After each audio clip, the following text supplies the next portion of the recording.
पढ़ी। आज हम एक नया टॉपिक शुरू करेंगे, राजस्थान में किसान आंदोलन, पीजेंट मूवमेंट्स इन राजस्थान। इन दिनों में जब किसान आंदोलनों की चर्चाएं वैसे ही जोरों पर है, उस समय में इसको पढ़ना और अधिक प्रासंगिक और अधिक रिलेवेंट हो जाता है। तो आज हम उसकी बात करेंगे। मैंने हालांकि 57 वाली क्रांति के मेंस वाले टॉपिक थे, मैंने कहा था कि आप अच्छे से तैयार करना, मुझे लगता है आप लोगों ने कर ही लिए होंगे। बाकी आपके मैं कल पीडीएफ डाल दूंगा, तो वहां से आप और अच्छे से उसको देख लेना। हम जब किसान आंदोलनों की बात करते हैं तो स्वतःस्फूर्त हमारे दिमाग के अंदर एक किसान आंदोलन का नाम आता है, बिजोलिया। बिजोलिया के अंदर एक किसान आंदोलन हुआ था। जब मैं बिजोलिया बात करता हूं तो आपके दिमाग में किसान आंदोलन आए नहीं आए, पर आपको एक बिजोलिया नाम की जगह जरूर दिमाग में आती है, और आपके बिजोलिया अभिलेख दिमाग में आता है जो चौहानों को वत्स गोत्रीय ब्राह्मण बताता है। ये बात तो जरूर अपने दिमाग के अंदर आ जाती है। आज हम इसी आंदोलन से किसान आंदोलनों की शुरुआत करेंगे, बिजोलिया किसान आंदोलन से। हम पहले किसान आंदोलन पढ़ेंगे, फिर लास्ट के अंदर वो मेंस वाले जो क्वेश्चन बनते हैं, कारण परिणाम टाइप के जो क्वेश्चन बनते हैं, वो पढ़ लेंगे। पहले घटनाएं देखते हैं, कौन कौन से आंदोलन हुए, क्या क्या घटनाएं थी, कौन कौन नेता थे। मैंने थोड़े उससे संबंधित जो व्यक्ति थे उनके फोटोज एक जगह लेने की कोशिश की, ताकि थोड़ा सा दिमाग में रहे। ऐसा कहते हैं, भगवान जाने कितना सच्चा कितना झूठा, कि पिक्चराइजेशन यदि किसी चीज का हो, फोटो देखी हुई हो, तो हमें थोड़ा ज्यादा याद रहता है। अब ये तो आप ज्यादा जानते होंगे कि इससे फर्क पड़ता है या नहीं पड़ता है, पर अब चूंकि लगा दी तो आपको देखना चाहिए। सिंपल सा एक तो ये कि जब बिजोलिया किसान आंदोलन हुआ था, उस समय जो मेवाड़ के महाराणा थे शुरुआती दिनों के अंदर, वो फतेह सिंह जी थे। फतेह सिंह जी मेवाड़ महाराणा थे, और फतेह सिंह जी को वैसे भी अंग्रेज विरोधी रवैये के लिए जाना जाता है। आगे मैं फतेह सिंह की और बातें बताऊंगा, तो मैं बताऊंगा कि वो अंग्रेजों के हमेशा खिलाफ ही रहे, अंग्रेजों से उनकी इतनी अच्छी नहीं बनी थी कभी। तो याद रखना कि बिजोलिया किसान आंदोलन जब शुरू हुआ, उस समय मेवाड़ महाराणा कौन थे? फतेह सिंह जी। नेता कौन कौन थे? खूब सारे नेता निकले। हम 3-4 के नाम याद करेंगे। विजय सिंह पथिक आप जानते हो, ज्यादातर राजस्थान में किसान आंदोलनों के प्रणेता, राजस्थान में किसान आंदोलनों के अगुवा, फर्स्ट लीडर आप कहिए किसान आंदोलनों के, तो वो विजय सिंह पथिक थे। तो उनके बारे में पढ़ेंगे। माणिकलाल वर्मा एक और बड़े नेता हुआ करते थे। जमनालाल बजाज, जिनको हम गांधी जी का 5वां पुत्र कहते हैं, राजस्थान के सेठ थे, पूरे नेशनल मूवमेंट में बड़ा बढ़ चढ़कर भाग लिया था। तो जब भारतीय स्तर पर इतने बड़े नेता थे, तो राजस्थान में आंदोलन होगा तो बजाज जी का आना स्वाभाविक सी बात है। हालांकि हम साधु सीताराम दास, हरिभाऊ उपाध्याय, उनका योगदान भी पढ़ेंगे, पर ये 3 थोड़े बड़े लीडर रहे, तो मैंने इनका नाम यहाँ पे लिए। तो याद रखना, एक बार सिंपल सा क्वेश्चन आता है, इनमें से कौन था कौन नहीं था? पथिक जी, माणिकलाल वर्मा, जमनालाल बजाज। ये टेक्निकल टीम वालों ने अपनी तरफ से कारीगरी कर ली थोड़ी, किसानों की इन फोटो लगा के आपको थोड़ा माहौल बनाने की कोशिश की गई है कि आप इसको समझो कि हम किसान आंदोलन पढ़ेंगे। तो हम बिजोलिया किसान आंदोलन पढ़ने जा रहे हैं। यहाँ अभी याद रखने वाली बात यह है कि जब बिजोलिया में किसान आंदोलन शुरू हुआ, उस समय जो मेवाड़ के महाराणा थे वो फतेह सिंह थे। अब आगे बात करते हैं अपने। ये एक बिजोलिया किसान आंदोलन का हमें फोटो मिला, उस समय का फोटो था कोई, आप देख सकते हैं, ये किसानों का एक फोटो है। अब बिजोलिया किसान आंदोलन पढ़ते हैं, बिजोलिया पीजेंट मूवमेंट को या बिजोलिया किसान आंदोलन। इंट्रोडक्शन की बात करते हैं। अब इंट्रोडक्शन तो किस चीज का हो, थोड़ा सा मैं बताता हूँ। हालांकि मैंने खूब सारी बातें पहले जब बिजोलिया अभिलेख पढ़ाया है तब मैंने बताई है। बिजोलिया का पुराना नाम क्या, हम कर चुके हैं, विजयावल्ली।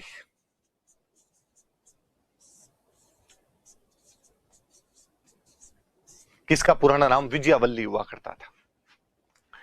आगे लिखा भौगोलिक स्थिति और ऊपर माल। यहाँ थोड़ी जगह कम है, मैं थोड़ा अगला पेज लेके आपको मैं बताना चाहूंगा, अच्छे से मैं समझाता हूं। देखो, मेवाड़ रियासत है, मेवाड़ रियासत का एक ठिकाना है बिजोलिया। हम पढ़ते हैं कि मेवाड़ रियासत में 16 प्रथम श्रेणी ठिकाने थे।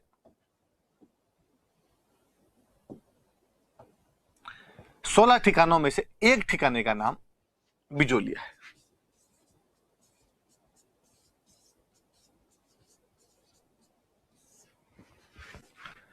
और मैं एक जो 16 ठिकाने, 16 में से एक बिजोलिया ठिकाना है। और सुनना, देखो बात, इस बिजोलिया के एक साइड के अंदर, पूर्वी दिशा के अंदर, तो ये मान लो बिजोलिया, मैं इधर लिखता हूं, देखो इसको, बिजोलिया ठिकाना 16 में से एक प्रथम श्रेणी ठिकाना है। तो एक तो बात याद रखने वाली ये है कि ये फर्स्ट ग्रेड ठिकाना था मेवाड़ का, प्रथम श्रेणी का ठिकाना हुआ करता था। इसके पूर्वी दिशा के अंदर इधर तो कोटा बूंदी वाले स्टेट पड़ा करते थे,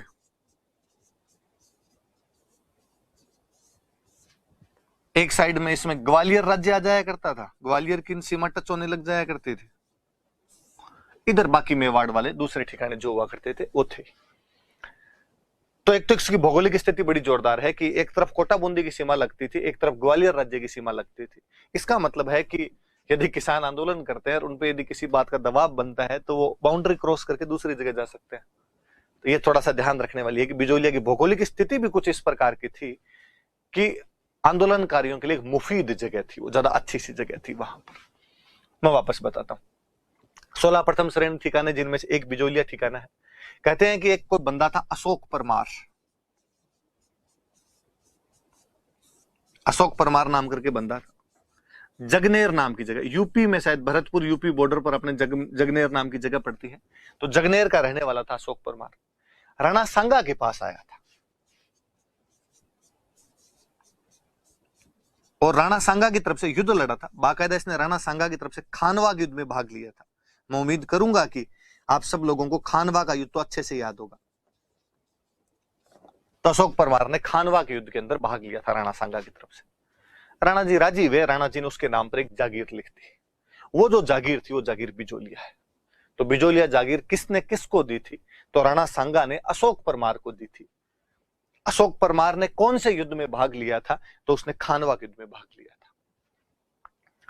देखो, दो बातें मुझे याद है, दो क्वेश्चन इस बात से पूछे हुए।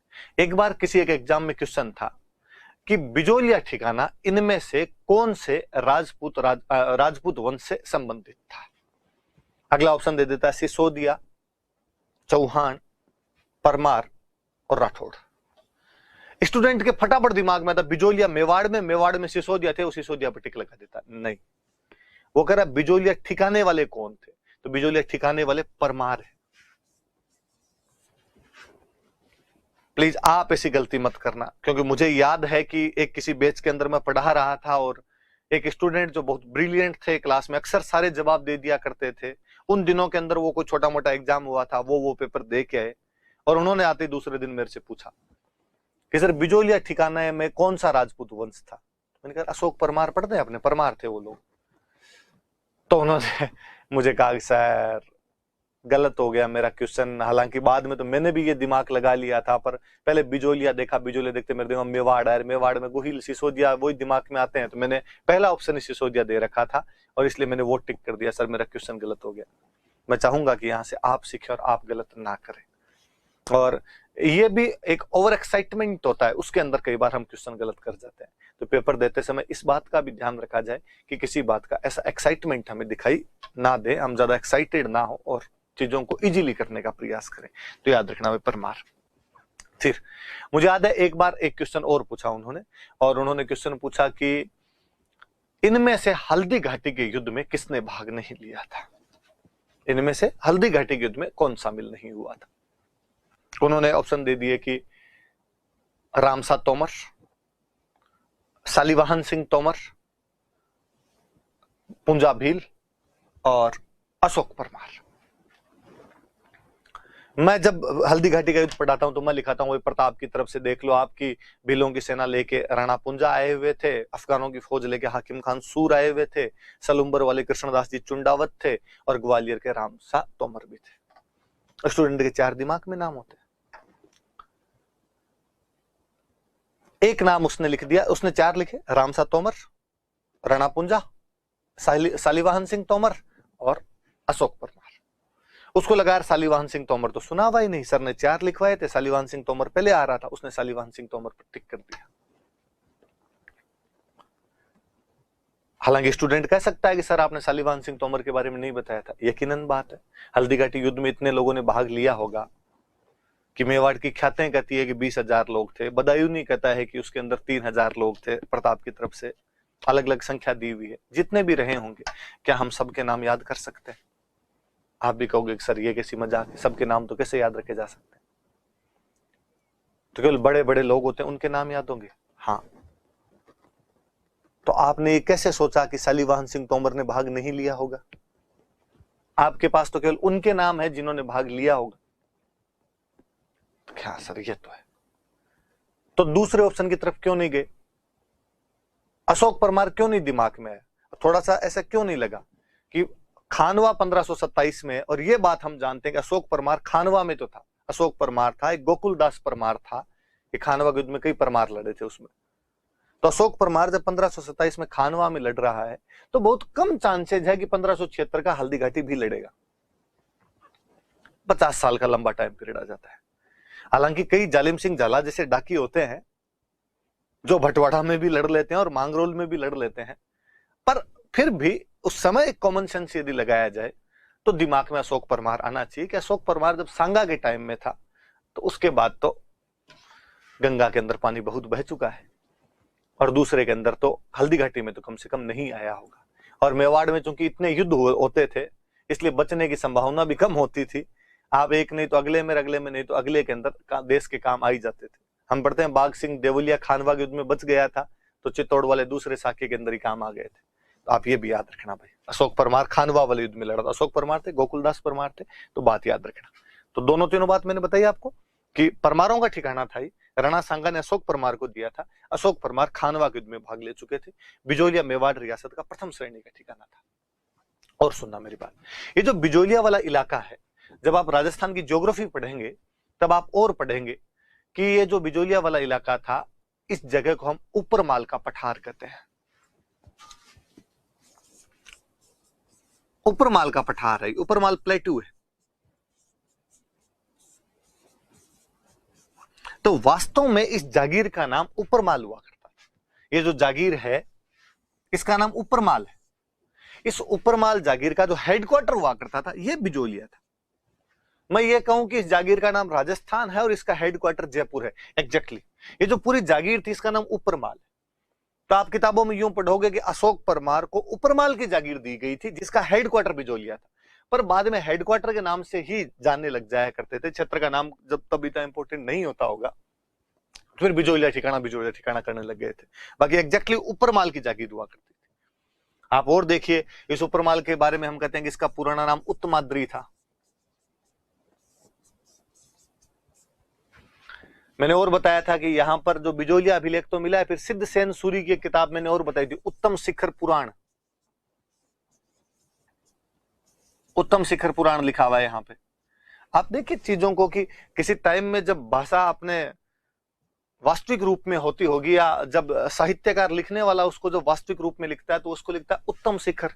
नॉर्मल आप क्या समझोगे उत्तम शिखर से? ऊंचा पहाड़, शिखर मतलब कोई पहाड़, ऊपर माल का मतलब पहाड़ी होता है। मेवाड़ी साइड के आज भी मेवाड़ी जो लोग होंगे वो पहाड़ के ऊपर रहने वाले होंगे, माल है कि माल के ऊपर गए थे, माल से नीचे आए थे। आप उसको भी देखिए, मुझे तो उत्तमाद्री भी यही लगता है, उत्तमाद्री कि ऊंचा पहाड़ के बारे में बात की जा रही है। अपने आप के अंदर चीजें एक जैसी होती है, हम जोड़ नहीं पाते कई बार, इसलिए हम याद करते रहते हैं ऊपरमाल का पुराना नाम उत्तमाद्री है, ऊपरमाल का पुराना नाम उत्तमाद्री। वही बात है, सेम बात है, ज्यादा कोई भी अंतर नहीं है। वापस मैं बताऊं, बिजोलिया, अब बिजोलिया किस में आता है? तो अब बिजोलिया आता है भीलवाड़ा, अब डिस्ट्रिक्ट भीलवाड़ा लगती है।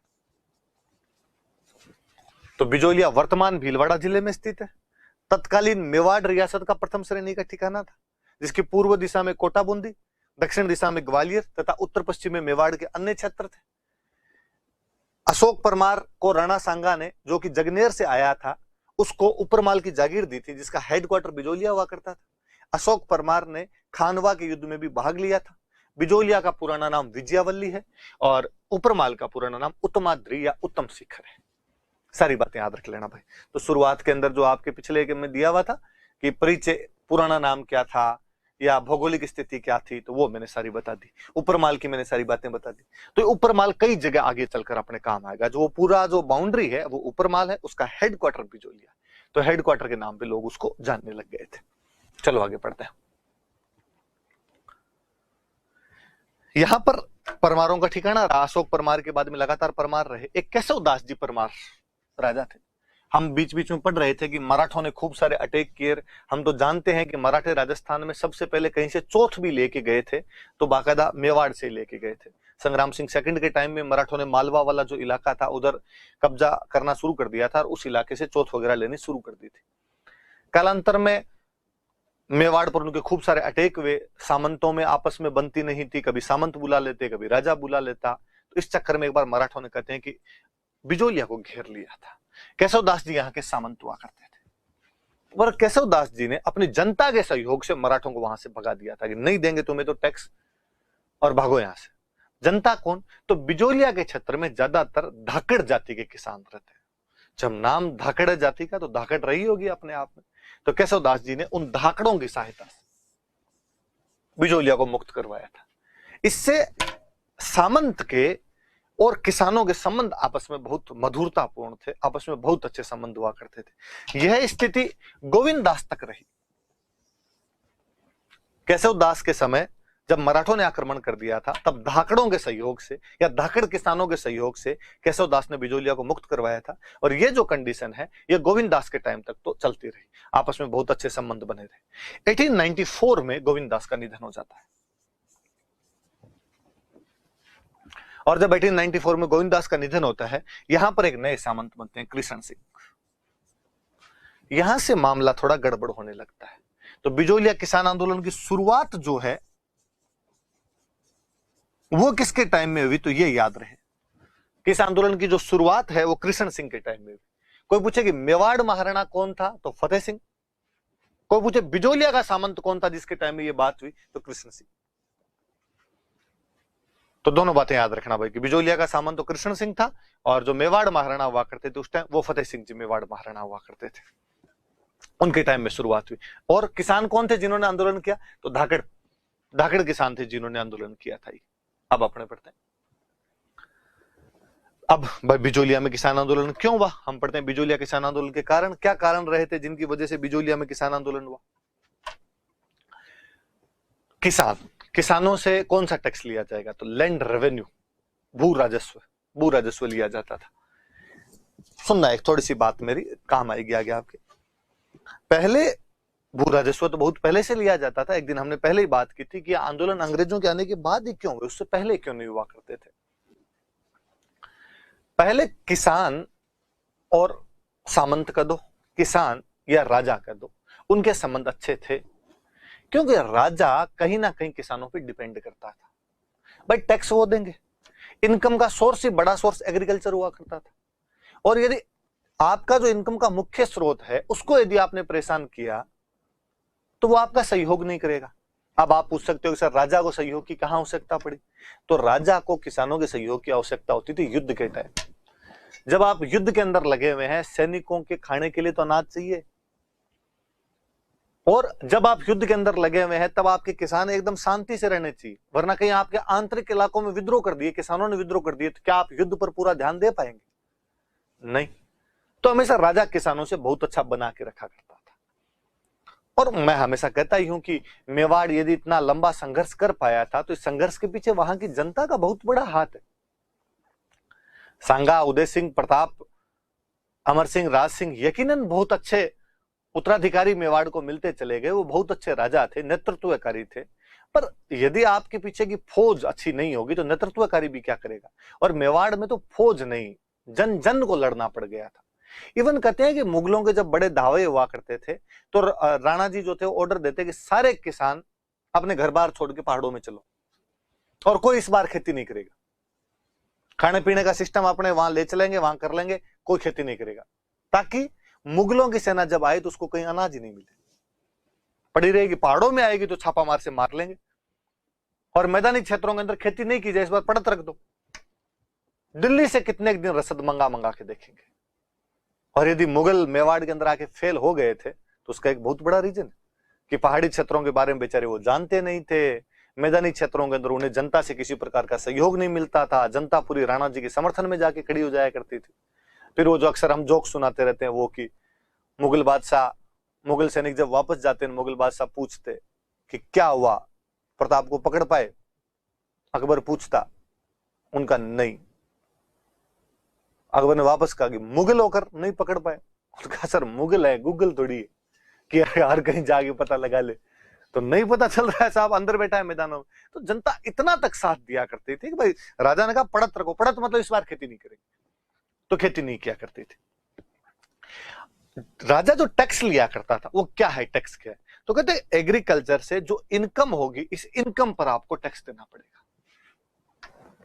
मान लीजिए मेरे 90 क्विंटल बाजरा हुआ, राजा कहता 1/3 मेरे को दे दो, तो मतलब 30 क्विंटल राजा लेके चला जाएगा। आप पूछ सकते हैं राजा क्यों लेके चला जाएगा, तो राजा कहता मैं आपकी सुरक्षा करूंगा, मैं आपकी शासन व्यवस्था संभालूंगा, इसके बदले में आप मुझे टैक्स दे दो।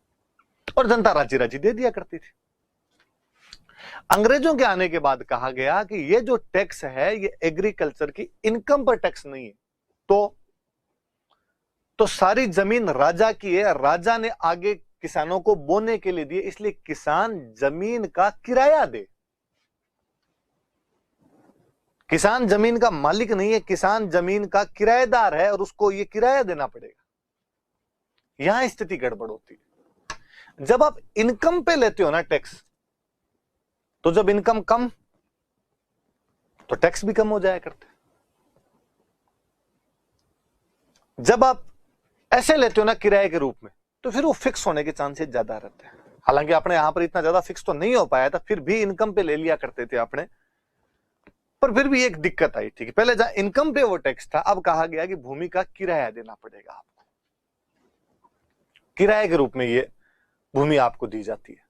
जब तक आप किराया देते रहेंगे तब तक आपको बेदखल नहीं किया जाएगा, वरना आपको यहां से बेदखल किया जा सकता है। वरना पहले अपने ऐसे कोई ज्यादा उदाहरण मिलते नहीं, कभी किसान को उसकी भूमि से बेदखल कर दिया गया। हालांकि सैद्धांतिक रूप से मानते थे कि राजा की भूमि है, इसलिए अपने राजा को भूपति बोला करते थे, लेकिन फिर भी प्रैक्टिकली ऐसा था कि नहीं, जमीन जो किसान बो रहा है इसकी भूमि है, और वो टैक्स देता रहता था रेगुलर। अंग्रेजों के आने के बाद में ये एक बड़ा चेंज आया। पहले जहां अनाज के रूप में ले लिया करते थे ज्यादातर, अब बहुत सारी जगह पे नकदी लेना शुरू कर दिया। और नकदी लेना जब शुरू किया तो किसान साहूकारों के चंगुल में फंसने लगे। नकदी तभी मिलेगा जब वो फसल बिकेगी, फसल बिकने में हमेशा टाइम वगैरह लग जाया करते थे। तो ये एक बहुत बड़ी दिक्कत आनी शुरू हुई। तो हम कहेंगे कि किसानों ने विद्रोह क्यों किया, तो किसानों के और सामंत के बीच का रिश्ता किस पे निर्धारित है, भू राजस्व पे। तो भू राजस्व बढ़ा दिया होगा तभी क्या होगा, कम कर दे तब तो कोई विद्रोह करेगा नहीं, राजी है। तो भू राजस्व में वृद्धि, भू राजस्व ज्यादा था। फिर भू राजस्व के अलावा भी कई टैक्स लिए जाते थे। दो प्रकार के टैक्स होते, कुछ स्थायी टैक्स होते, कुछ अस्थायी टैक्स हुआ करते थे। और यूं करके कहते हैं बिजोलिया में ये जो संख्या थी ये 84 तक पहुंच गई। 84 प्रकार के कर लिए जाएंगे, अब खूब हो जाते हैं यार 84 प्रकार के। हालांकि मैं कहूंगा कि इनमें से कई कर तो ऐसे थे जो कभी लगते ही नहीं थे।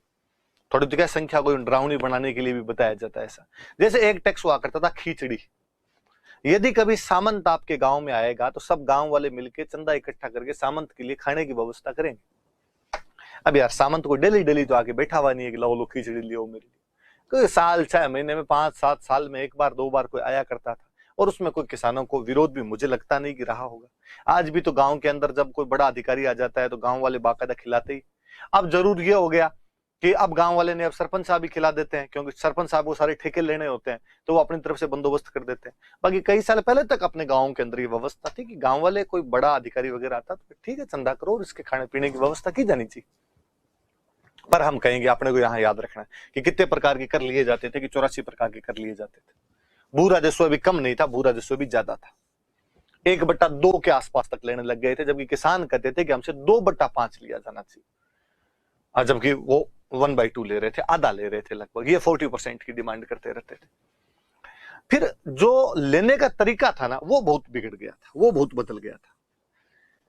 लाटा कुंता, किसान का ये कहना था। लाटा कुंता क्या होता पहले तो मैं ये समझाता हूं। लाटा तो फसल को काटने के बाद फसल की जब गठरियां बना बना के अपने खेत में रख देते हैं, अभी साफ नहीं किया, केवल काटा है उसको, गठरियां बना बना के जो रखते हैं उसको बोलते हैं लाटा।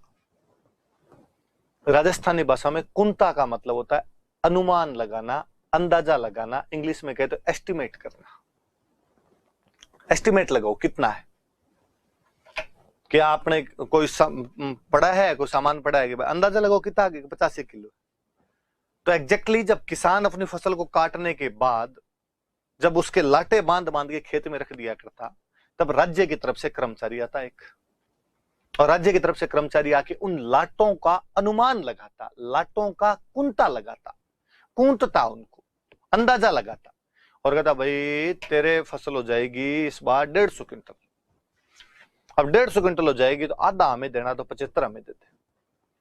किसान कहता यार अंदाजा लगाया 150 नहीं है, ये तोल लो यार, ये 120 ही होगी मेरे तो। और नहीं, खूब दिख रही वहां तक पड़ी है भाई तेरे तो। कम तो कैसे होगी, 150 तो आराम से, झूठ बोल रहा है तो। अब उसने बिना तोले अंदाजा लगा दिया, किसान इसके अंदर मर गया। किसान ये चाहता था कि कुंता नहीं लगाया जाए, तोल लिया जाए, तोल के दे दिया जाए। तो लाटा कुंता की वजह से भी किसान परेशान था। ये भी एक बिजोलिया किसान आंदोलन का कारण था कि किसानों से लाटे के कुंते लगाए जा रहे थे, जबकि वो तोल के देना चाहते थे। याद रह जाएगा, लाटा क्या होता है, फसल को काटने के बाद गठरियां बना बना के जो रखते हैं वो तो लाटे। कुंता क्या होता है, तो अनुमान लगाना, अंदाजा लगाना। अभी भी मुझे याद है, गंगानगर साइड के अंदर जो फसल को निकाल लेते हैं तो कचरा जो बचता है तो तूड़ी बोलते हैं, तूड़ी। कई साल पहले तक उसकी कोई वैल्यू नहीं हुआ करती थी, और मुझे याद है वो औने पौने दावों के अंदर ही बेचा जाता था। तो खेत के अंदर वो तूड़ी पड़ी रहती, और कोई उसको लेने वाले भट्टे वाले ये लेके जाया करते थे। ये कोई आया ना, आगे पूछा, भाई चौधरी साहब तूड़ी है आपके, तो कहा हाँ पड़ी। तो कितनी है, तो अब उसको कौन तोले, उसको तो कूंत लो। और अंदाजा से मारते गए, डेयरी तो ऊंची है, 50 क्विंटल तो ही जाएगी, वाह ठीक। अब यदि 55 हुई तो तुम्हारी, 45 हुई तो फूटे तुम्हारे। आज भी घर में मम्मियां किसी को घी देना हो, अक्सर मैं घी वालों में देखता हूं कि कोई घी लेने के लिए आए, पड़ोसन आई, भाई घी है क्या आपके, घी लेना है कि हाँ लेना पड़ा है हमारे, ले जाओ। केतली, बरनी, डोलू जो बर्तन होता है अपना, वो लेके आए, रखान। अब तोले कौन, उसको पूरा निकाल के तोलना तो बहुत बड़ी प्रविधि है। तो भाई कूंत लो, तो डोलू जो केतली बर्तन जो भी होता है अपना, उसका बरनी का बाद यूं किया जाता है कि आ तो 3 किलो की लागे, ठीक। अब यदि उसमें 3 किलो 100 ग्राम जा रहा है तो भले भाग आपके, 3.25 किलो जा रहा है तो फूटे आपके। हमने तो कुंता लगाया, कुंता है उसको। तो कूंतना मतलब अंदाजा लगाना, अनुमान लगाना। तो किसान ये चाहता था कि तोला जाए, जबकि उसके कुंता लगाया जा रहा था। बेगार, बिना पैसे दिए काम करवा लेना किसी से। अक्सर जो सामंत था वो किसानों से बेगार करवा लिया करता था। किसानों को लगता था भाई ये क्या तरीका है, बिना पैसे दिए आप हमसे जबरदस्ती कैसे काम करवा सकते हो। तो उनको फोर्सफुली लेबर का काम करवाया जाता था। इस वजह से किसान परेशान थे। तो किसानों के परेशान होने के क्या क्या कारण थे कि लैंड रेवेन्यू बहुत ज्यादा था, लेने का तरीका लाटा कुंता था, बेगार ली जाती थी, और करों की संख्या बहुत ज्यादा बढ़ गई थी, कर 84 तक पहुंच गए थे। इस वजह से किसानों ने आंदोलन किया। पहले हमने बिजोलिया के बारे में समझा, बिजोलिया क्या था क्या नहीं था। अब हम उसके कर वगैरह के बारे में पढ़ रहे हैं, हम उसके कारण पढ़ रहे हैं, क्या कारण रहे थे। आगे चलते। फिर आया बिजोलिया किसान आंदोलन के चरण। लंबा किसान आंदोलन चला था। मैं आगे जब महत्व पढ़ाऊंगा तब मैं और बताऊंगा कि यह विश्व का सबसे लंबा अहिंसक आंदोलन था। देख लो, 1897 में शुरू हो गया था, 1941, ये गलत लिख दिया है, वापस इधर वाली लिख दी, 1941 तक ये आंदोलन चला था। 3 फेज है इसके। पहले फेज में 1897 से 1915 तक, दूसरे फेज में 1915 से 1923 तक, और तीसरे फेज में 1923 टू 1941 तक। क्या था इन फेज में, अंतर वगैरह क्या था, मैं और बताता हूं। सुनना, पहले ध्यान रखना, बिजोलिया किसान आंदोलन के 3 चरण हैं। पहला चरण 1897 में। एक तो ये बात पता चली कि इसकी शुरुआत कब होती है, तो 1897 से बिजोलिया किसान आंदोलन की शुरुआत होती है, जब बिजोलिया का सामंत कृष्ण सिंह था और मेवाड़ महाराणा फतेह सिंह हुआ करते थे, तब तो ये शुरू हुआ था। क्यों शुरू हुआ, भू राजस्व में वृद्धि, 84 प्रकार के टैक्स, लाटा कुंता और बेगार जैसी समस्याओं के कारण यह आंदोलन शुरू हुआ था 1897 में। किसने किया, तो धाकड़ किसानों ने शुरू किया था। धाकड़ किसानों द्वारा आंदोलन किया गया था। इतनी बात मैंने बता दी। मैं थोड़ी सी इनकी बातें बताता हूं, वापस बताता हूं आपको। पहले चरण के अंदर एक तो यह आंदोलन स्पॉन्टेनियस था, स्वतःस्फूर्त। अभी मैं बताऊंगा कैसे क्या, कि ये नहीं कि कोई बड़ी प्लानिंग वगैरह बना के इन लोगों ने किया था। स्पॉन्टेनियस अचानक आंदोलन हो गया था, स्वतःस्फूर्त आंदोलन था। एक शुरुआत में जितने भी लीडर थे वो लोकल लीडर थे,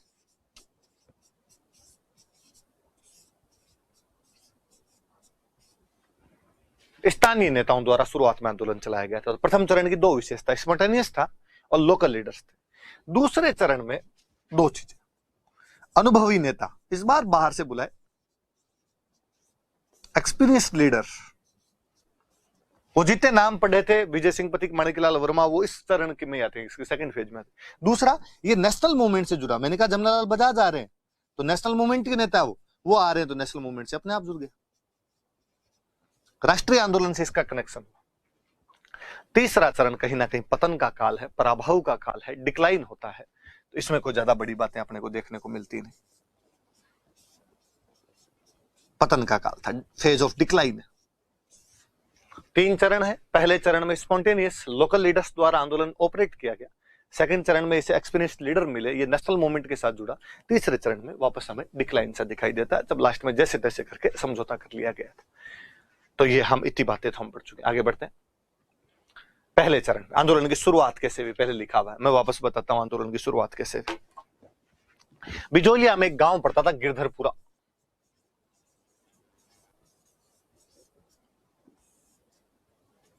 वहां एक किसान हुआ करते थे गंगाराम जी धाकड़। धाकड़ों का ही बेल्ट था ये, और धाकड़ किसान थे गंगाराम जी धाकड़। और इन गंगाराम जी धाकड़ के मृत्यु भोज का कार्यक्रम था इनके घर पे। मृत्यु भोज तो समझते होंगे हम सब, राजस्थान में तो ये प्रथा अपने आप में बड़े जोरों शोरों पर है। अभी इस बार तो कोरोना काल के अंदर तो गहलोत सरकार ने इसके लिए नियम भी खड़े करने की कोशिश की, रोक वगैरह लगाने की कोशिश की, पर फिर भी कहीं ना कहीं आप यूं कह लीजिए कि इस प्रथा को हमारी सामाजिक स्वीकृति है और दिखावा भी हो गया अपने आप में। और सोशल कन्फर्मेशन जब मिल जाता है तो चीजें अपने आप में रूढ़ियां बन जाती है। मृत्यु भोज, किसी के मरने के बाद में जो खाना खिलाने की प्रथा हम मृत्यु भोज कहते हैं। मृत्यु के बाद में जो भोज दिया जाए, भोज भी कितने लोगों को, गांव जिस जाति के आप हो उसके आसपास के तो कोई 12 गांव टूट के पड़ते हैं, भाई बंधु जितने हैं सबको बुलाना पड़ता है। और लोग भी बड़े यूं फिर मजे ले लेके, और क्या दुख में शरीक होने आए, मृत्यु के बाद आए, तो भी खाना खाने के बाद नहीं साइड के अंदर खड़ा होगा, आराम से यूं ढंग से खा के डकार लेके साइड में जाकर जाए। डालडा हो, मतलब देसी घी का नहीं बनाया आपने, डालडा का ही बनाया था। या 5 पकवान तो बनाए नहीं। अरे कोई ब्याह में थोड़ी आया यार 5 पकवान किस बात के। पर है, ऐसी प्रथा बन गई। धीरे धीरे लोगों में समझ विकसित होगी तो ये चीजें भी समाप्त होगी समय के साथ। अभी भी जब चल रही है तो पहले भी ये प्रथा हुआ करती थी। तो आसपास के खूब सारे धाकड़ किसान वहां गिरधरपुरा नाम के गांव में इकट्ठे हो रखे। नॉर्मल भाषा में अपने हमेशा बोलते हैं मौसर,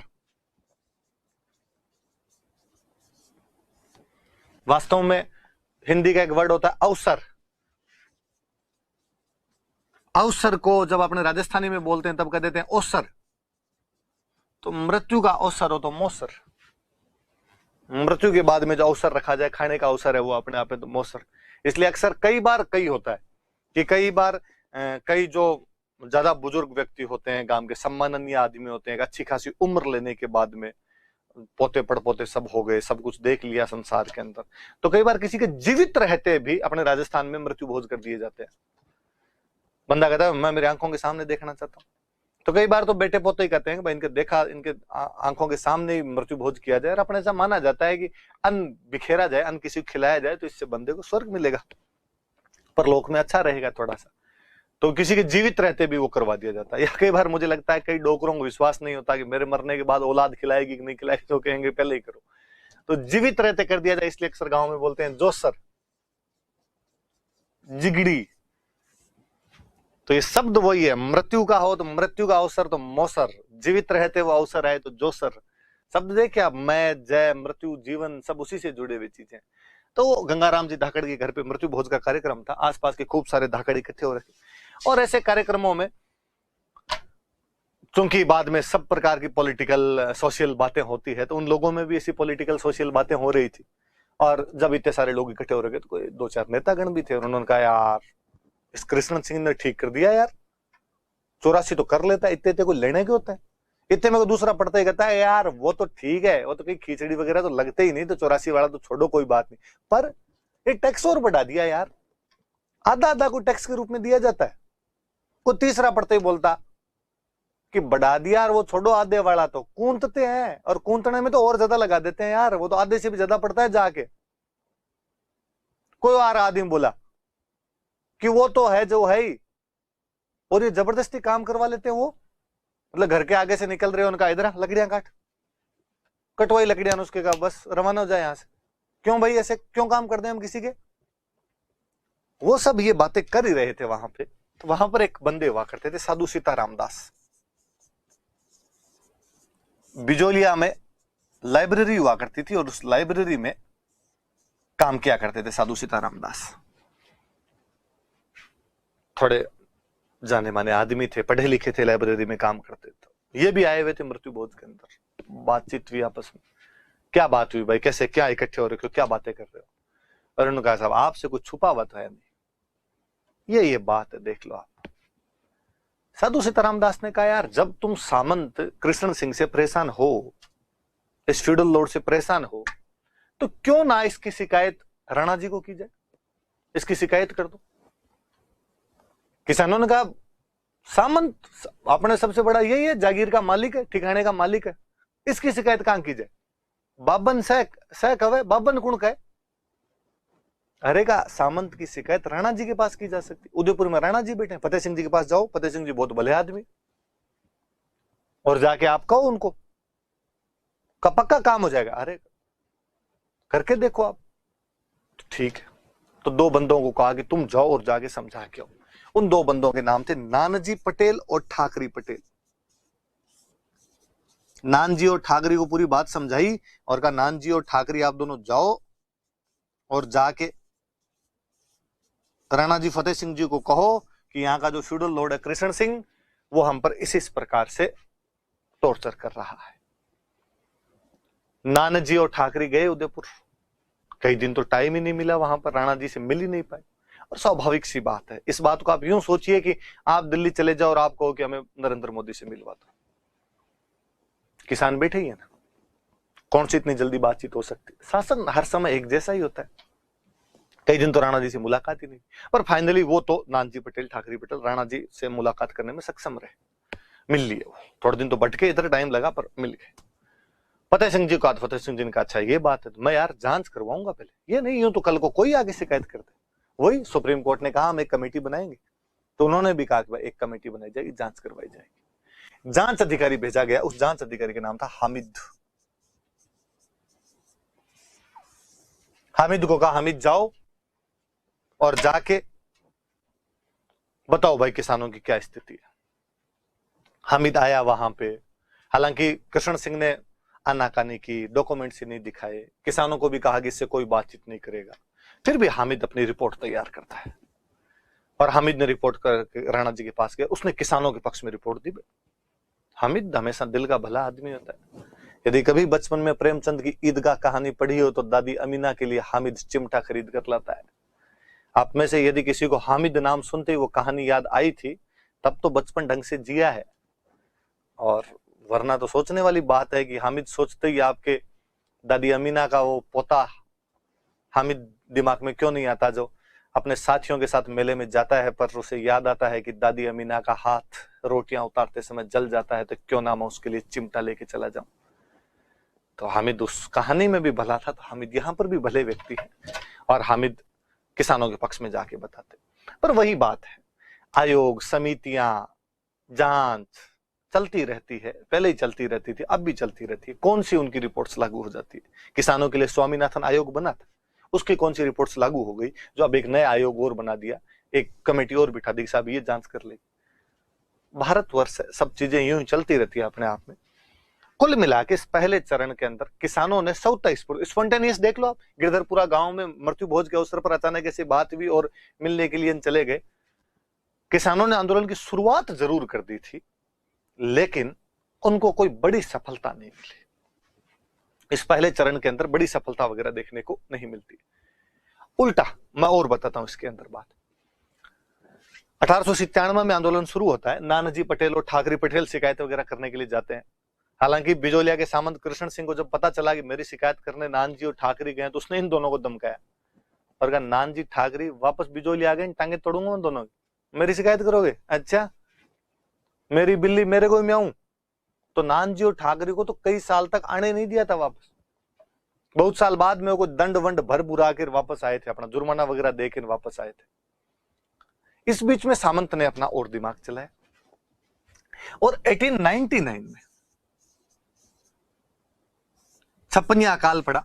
अपना बताया हुआ छप्पनिया अकाल क्या है।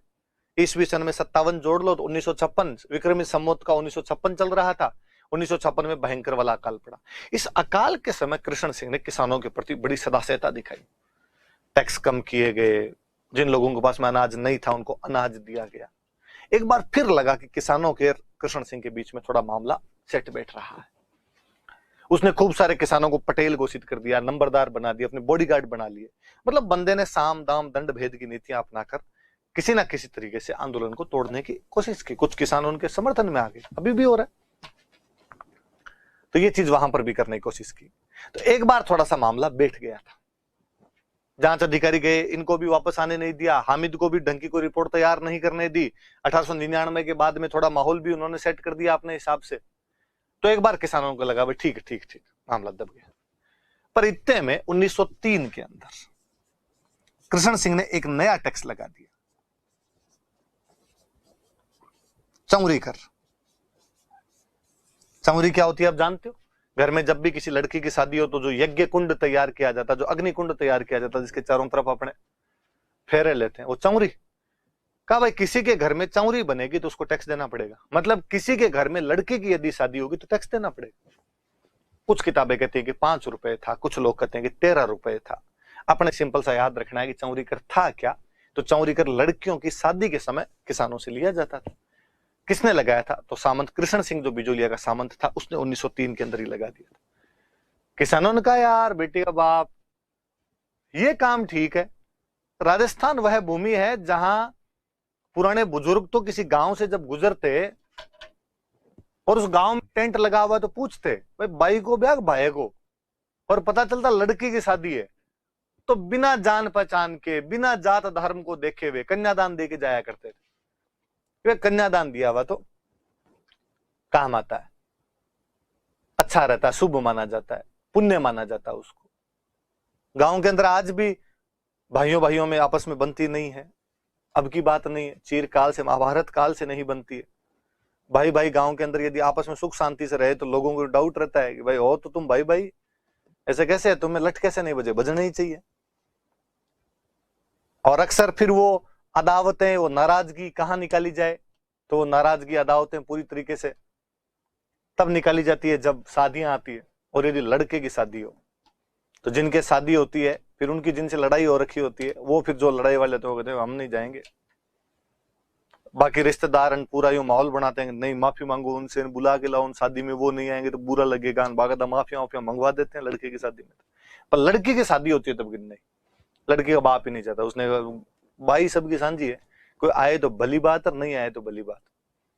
वो जो चाचा जी जिनके साथ लड़ाई होती है वो भी लास्ट दिन तक तो क्या होता है, फिर अकड़े अकड़े रहते हैं, पर यूं बारात आने वाली होती है उससे पहले आ ही जाते हैं, ठीक कर ही लेते हैं भाई काम अपने। तो अपने राजस्थान वह भूमि, और वहां पर कोई कहे कि घर पे कन्या की शादी होगी तो हम रुपए लेंगे। उल्टा गांव के अंदर किसी टाइम तक, पुराने टाइम तक ये कल्चर हुआ करती थी, कन्या की शादी है तो आसपास वाले सब बर्तन, कोई कपड़े, अपने जितना हो सकता था देते ही थे। वही दहेज हुआ करता था। आज ये दहेज का विकृत रूप सामने आया है, वरना जब तक वो लड़की को गिफ्ट हुआ करता था तो केवल माता पिता की तरफ से गिफ्ट थोड़े दसब दिया करते थे। रिश्तेदार सारे थे वो लेके आते, गांव के सारे थे वो लेके जाया करते। और होता था कि मैं दूंगा तो जब मेरे होगा तो ये वापस ला के देंगे। आदान प्रदान आपस में बना रहता, थोड़ा ठीक रहता व्यवस्था। और यहाँ कोई कहे कि हम रुपए लेंगे तो किसान गए उसके पास और उसने कहा ये कोई तरीका थोड़ी, ऐसे कैसे तू हमसे कर ले सकता है? तो उसने कहा मैं तो लूंगा, ब्याह मत करो तुम्हारी लड़कियों का। तो किसानों को बहुत बुरा लगा, उसने कहा जुल्मी आदमी कन्या के बारे में ऐसा कहता है। और उन्होंने कहा अब तो तेरे राज्य में रहना ही नहीं, हम ग्वालियर निकल जाएंगे। और कहते हैं 200 किसान लगभग ग्वालियर की तरफ पलायन कर गए थे। तब कृष्ण सिंह को बुद्धि आई, कृष्ण सिंह भाग के पीछे गया और उसने कहा धूड़ खाई, आइंदा से नहीं करेंगे, तुम तो वापस आ जाओ, भाई के मैं बेस बना मैं दे दूंगा, तुम तो ब्याह करो आराम से रहो। क्योंकि सामंत को किसानों की आवश्यकता है। किसान चले जाएंगे तो खेती करेगा कौन? पड़त रह जाएगी, पड़त रह जाएगी तो टैक्स नहीं मिलेगा, टैक्स नहीं मिलेगा तो आपका सोर्स ऑफ इनकम और क्या है दूसरा? तो वो किसानों को एक बार वापस लेके आ गया था। पर इस चौरी कर वाली चीज ने वापस किसानों को उद्वेलित करके रख दिया था। यहां से एक तरीके से आप ये कह दो कि 1897 में जो आंदोलन शुरू हुआ था वो एक बार बंद हो गया था, यहां से दोबारा शुरू हो जाता आंदोलन। तो ये याद रखना भाई, चौरी कर कब लगा था, क्या लगा था? तो 1903 के अंदर चौरी कर लगाया गया था। और बताता हूं, एक मैं ऐसे टैक्स के बारे में और बताता हूं आपको। मैं इधर लिख रहा हूं स्थानीय नेता, मैं बाद में लिख दूंगा। मैं एक और बता रहा हूं आपको।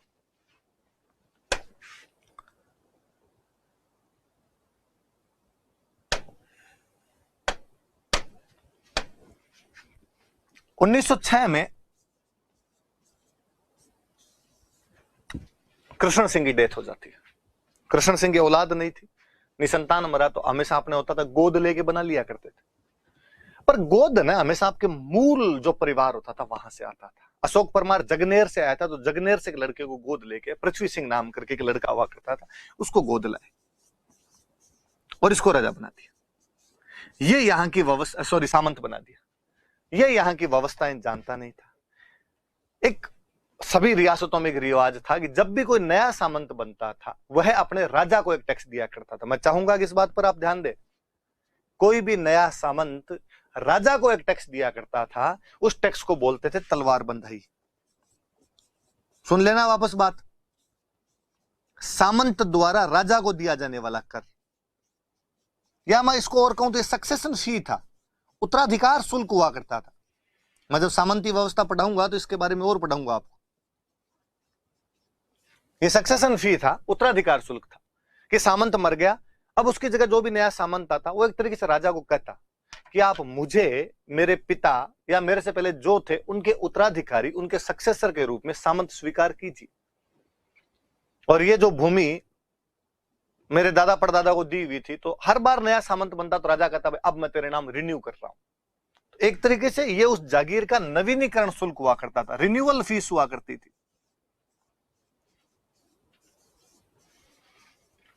तो पृथ्वी सिंह बना तो पृथ्वी सिंह को ऊपर राजा को देनी पड़ी, मेवाड़ महाराणा को रुपए पहुंचाने पड़े। पृथ्वी सिंह ने मेवाड़ महाराणा को पहुंचाए तो खर्चा हुआ तो उसने जनता को कहा कि तुम लाओ। आज दिन तक यह कर कभी जनता से नहीं लिया गया था। फिर सुनना मेरी बात, तलवार बंदाई सामंत द्वारा राजा को दिया जाने वाला कर है। फ्यूडल लॉर्ड्स किंग को देते हैं कब? जब सामंत अपनी गद्दी पर बैठता है, उत्तराधिकारी बनता है। उसने कहा, पृथ्वी सिंह ने कहा मेरे खर्चा हुआ है, मैंने राजा को दिया, मुझे जनता दे। जनता ने कहा आज दिन तक तेरे बाप दादों ने कभी नहीं लिया। उसने कहा कई काम पहली बार होते हैं दुनिया में और इस बार मुझे दिया जाए ये कर। जनता इस वजह से भी नाराज थी। ये दोनों कर याद रखना भाई, चौरी कर कृष्ण सिंह लगाता है 1903 में, तलवार बंदाई कर पृथ्वी सिंह लगाता है 1906 में। पर तलवार बंदाई पर याद रखना ये रिन्यूअल फीस है, ये सक्सेशन फी है, ये फ्यूडल लॉर्ड किंग को देते हैं। इसमें जनता का लेना देना नहीं होता था, सभी रियासतों के अंदर लगा करता था। हम आगे पढ़ लेंगे कौन सी में नहीं लगता, वो भी मैं बता दूंगा। और पर कौन से सामंत ने इसको जनता पे डाल दिया था? तो पृथ्वी सिंह ने इसको जनता पर डाल दिया था। ये सारी पहले चरण की गतिविधि है। मैं वापस बता दूं, पहले चरण में स्वतः स्फूर्त ढंग से गिरधरपुरा नाम के गांव से साधु सीताराम दास के कहने पर धाकड़ किसानों के दो प्रतिनिधि नानजी पटेल और ठाकरे पटेल मेवाड़ महाराणा फतेह सिंह के पास गए। फतेह सिंह जी ने हामिद को जांच अधिकारी बनाकर भेजा। हामिद ने हालांकि किसानों के पक्ष में वहां जांच प्रस्तुत की, परंतु कोई ज्यादा फायदा नहीं हुआ। उल्टा कृष्ण सिंह ने नानजी और ठाकरे का बिजोलिया में आना बंद कर दिया था। पर कृष्ण सिंह द्वारा 1899 के छप्पनिया काल के समय किसानों की सहायता की गई, इसलिए किसानों के और उनके बीच के संबंध वापस मधुर हो गए थे। पर 1903 में जब कृष्ण सिंह लड़कियों की शादी के समय चौरी कर नाम का नया कर लगा देता है, तो यहां से आंदोलन वापस गति पकड़ता है। 1906 के अंदर पृथ्वी सिंह जब नया सामंत बना तो उसने फिर एक नया कर लगा दिया जो तलवार बंदाई था। ये जो पहले चरण में जो कुछ भी किसानों के साथ हो रहा है, इसमें किसान स्वतः स्फूर्त ढंग से आंदोलन करते हैं, स्पॉन्टेनियस आंदोलन के अंदर लगे हुए हैं, और कुछ लोकल लीडर है जो इस आंदोलन को चलाते रहते थे। मैं लोकल लीडर के नाम अगले पेज पे लिख देता हूं कि वो स्थानीय नेता कौन कौन थे, वो लोकल लीडर्स कौन कौन थे।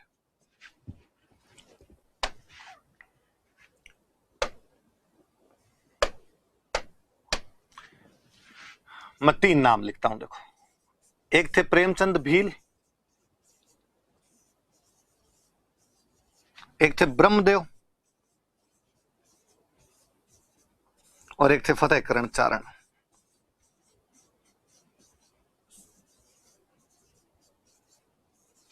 साधु सीताराम दास थे, पर इन 3 के और एक्स्ट्रा याद रखना। उन साधु सीताराम दास का तो मैंने बता ही दिया था आपको, पर बिजोलिया के सामंत को जब पता चला कि ये नेतागिरी कर रहे हैं, तो इन दोनों को तो बिजोलिया से निष्कासित कर दिया था, ब्रह्मदेव और फतेह करण चारण को तो आसपास मत दिखना रहा आज के बाद। और जो साधु सीताराम दास थे, इनको कहा कि बाबा जी खूब किताबें पढ़ ली, दफा हो यहां से। लाइब्रेरी की नौकरी से निकाल दिया था, पुस्तकालय के कार्य से मुक्त कर दिया था इनको। ना आज के बाद बुक्स के हाथ नहीं लगाना आपने, मुक्ति है, बाबा जी बनो अब जाके। तो स्थानीय नेता कौन कौन थे, थोड़े से आप नाम वगैरह याद रख लेना। तो पहले चरण की ये सब बातें हैं, ये लीडर है, ये घटनाएं हुई है, चौरी कर तलवार बंधाई कर दोनों इसी के अंदर आए थे। आगे बढ़ते हैं। अच्छा, वैसे यहाँ पे लिखा हुआ था, अपने यहाँ पहुंचे नहीं, वहीं पहले बात कर ली, मैं फिर लिख दूं। 1903 कृष्ण सिंह, लड़कियों की शादी के समय लिया जाता था। कोई 3 रुपए बताता है, सॉरी 5 रुपए बताता है, कोई 13 रुपए बताता है, आपसे नहीं पूछेंगे, इतनी डिटेल के अंदर नहीं जाना। तलवार बंधाई कर 1906 में पृथ्वी सिंह जो नया सामंत बना उसने लगाया था। कौन किसको देता था? तो सामंत राजा को देते थे। कब देते? जब ये सामंत नया बनता था, गद्दी नसीनी के समय। उत्तराधिकार शुल्क था, सक्सेशन फी थी। एक तरीके से कहा जाता है कि जागीर को दोबारा नहीं करवाओ, रिन्यूअल फी थी, नवीनीकरण शुल्क था।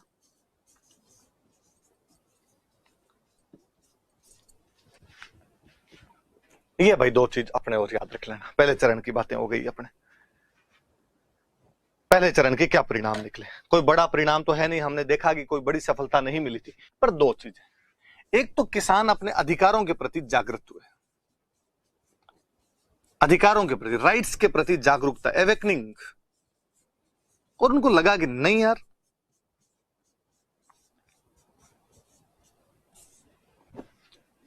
ये हमारा राइट है, ऐसे कोई कैसे कर ज्यादा बढ़ा सकता है, ऐसे कोई कैसे हमें बिना पैसे दिए काम करवा सकता है।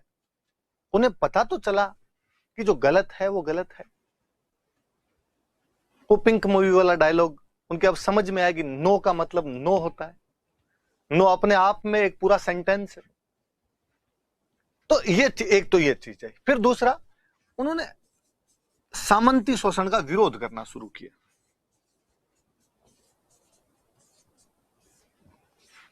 फ्यूडल्स द्वारा जो एक्सप्लॉइटेशन किया जा रहा था उसको अपोज तो किया उन्होंने। एक तो ये पता चलना कि यह गलत है, फिर उस गलत का विरोध करना। असफलता में भी सफलता निहित होती है।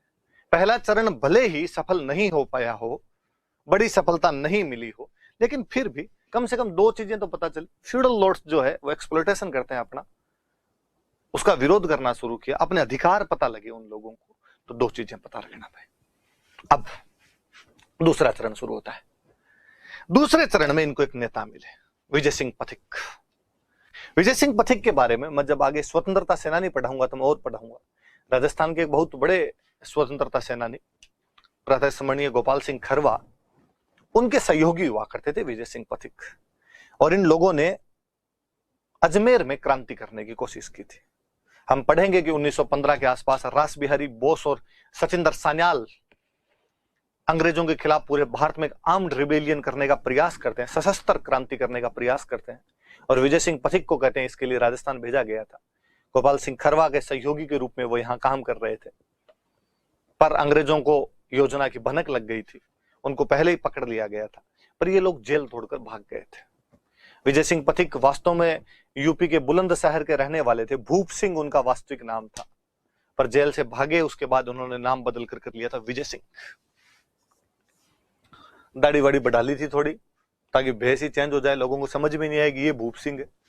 और यहाँ अजमेर से भाग के, और चित्तौड़गढ़ में गांव पड़ता था ओछड़ी, उस ओछड़ी गांव के अंदर जाके एक सभा बना ली, विद्या प्रचारिणी सभा। विद्या प्रचारिणी सभा नाम कर, सभा नहीं लिखा, मैं लिख देता। विद्या प्रचारिणी सभा की स्थापना कर ली। नाम से पता चलता है सभा क्या करेगी, तो विद्या का प्रचार करने का। पुस्तकालय खोल लिया था, इसके अंतर्गत एक अखाड़ा वगैरह लगा लिया था, तो बच्चे यहाँ पे आगे फिजिकल एक्सरसाइज भी कर ले और यहाँ पर आके पढ़ाई भी कर ले। मतलब पूरा काम ही चेंज कर दिया, ताकि अंग्रेजों को तो समझ में नहीं आएगी ये आदमी कौन है। भूप सिंह विजय सिंह बन गया, दाढ़ी बढ़ा ली, क्रांति वाला एक बार चीज छोड़ के उधर पढ़ाई लिखाई में लगे कि लोगों को अपने तो पढ़ाओ। और इनके माध्यम से वहां जो बच्चे आते हैं, वहां जो किसान आते हैं, उनके साथ थोड़ी थोड़ी ऐसी बातें की जाए, उनको अधिकारों के बारे में बताया जाए। हथियार नहीं तो विचारों के माध्यम से ही क्रांति की जाए। इस विद्या प्रचारिणी सभा की एक मीटिंग के अंदर साधु सीताराम दास गए।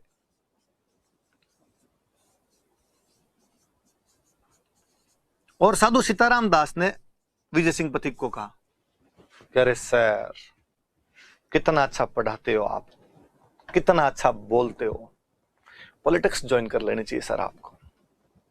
विजय सिंह मन ही मन सोचे कि मैं करता तो पॉलिटिक्स ही था, आजकल थोड़ा इधर चुपचाप बैठा हुआ हूं। साधु सीताराम दास ने कहा कि सर क्यों ना आप हमारे बिजोलिया चलो। तो उन्होंने कहा क्यों भाई, वहां क्या है? अरे सर, आप हमारे वहां किसान आंदोलन चल रहा है, आप जैसे एक नेता की आवश्यकता है। कोई आए जो वातावरण में गर्मी लाए। और आपके भाषणों को सुनकर मुझे लगता है कि आप अपील करने में कामयाब हो जाएंगे। विजय सिंह जी को एक राइट प्लेटफॉर्म की आवश्यकता थी। स्वतंत्रता के मार्ग पर चलने वाला वो बंदा कितने दिन तक आखिर चुप बैठता, और 1916 के अंदर वो बिजोली आ जाते हैं। और यहां उनको एक सहयोगी मिलते हैं, माणिक्यलाल वर्मा, जो पहले बिजोलिया ठिकाने में ही काम किया करते थे, बिजोलिया के सामंत की नौकरी किया करते थे। लेकिन जब पथिक जी से मिले तो उन्होंने नौकरी छोड़ दी थी। याद रखना, कोई पूछ लेगा इनमें से कौन पहले ठिकाने की नौकरी करता था फिर छोड़ के इधर आंदोलन में आ गया था, तो माणिक्यलाल वर्मा। फिर नौकरी छोड़ दी, कहा भाई अब अपने पूरी तरीके से पथिक जी आपके साथ हैं, रहेंगे। पथिक जी इंटेलिजेंट आदमी थे। पथिक जी ने पूछा कि भाई ये जो तुम्हारा आंदोलन चल रहा है, इस आंदोलन को कौन चलाता है? तो किसानों का जवाब, हम चलाते हैं। तो आपका कोई संगठन वगैरह होगा? कहां, वो संगठन तो हमारे धाकड़ों की खांप बनी हुई है, धाकड़ पंचायत, तो धाकड़ पंचायत चला लेती। उनका नहीं, ऐसे नहीं, सब किसान इकट्ठे होने चाहिए। मान लिया धाकड़ किसान ही ज्यादा है यहां पर, लेकिन बाकियों का भी योगदान। हम एक बिजोलिया किसान पंचायत बनाते हैं, और इन लोगों ने एक बिजोलिया किसान पंचायत बना ली।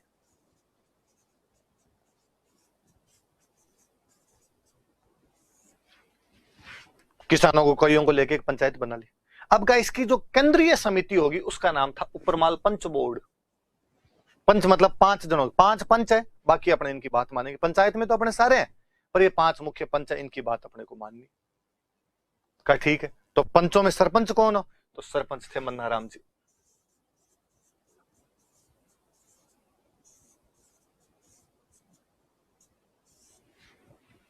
मन्ना पटेल, सॉरी, मन्ना पटेल कर लो भाई, मन्नाराम जी ने, मन्ना पटेल, एग्जैक्टली यही याद रखा।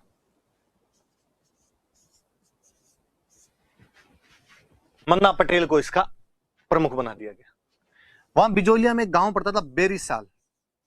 उस बेरीसाल नाम के गांव में हरियाली अमावस्या के दिन यह संगठन बनाया गया। हरियाली अमावस्या मतलब सावन की अमावस्या। आपने कहते हैं सावन में सब हरा ही हरा होता है, तो अमावस्या भी हरियाली होगी। और हरियाली अमावस्या मेवाड़ का बड़ा त्योहार है।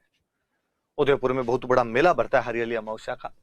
देखो ये भी एक इंटेलिजेंस ही देखिए आप, कि उनको लगता था कि यार किसी मेले के अवसर पर लोग अपने आप इकट्ठे होंगे, तो वहां पे जाके ऐसा कोई आंदोलन शुरू किया जाना चाहिए।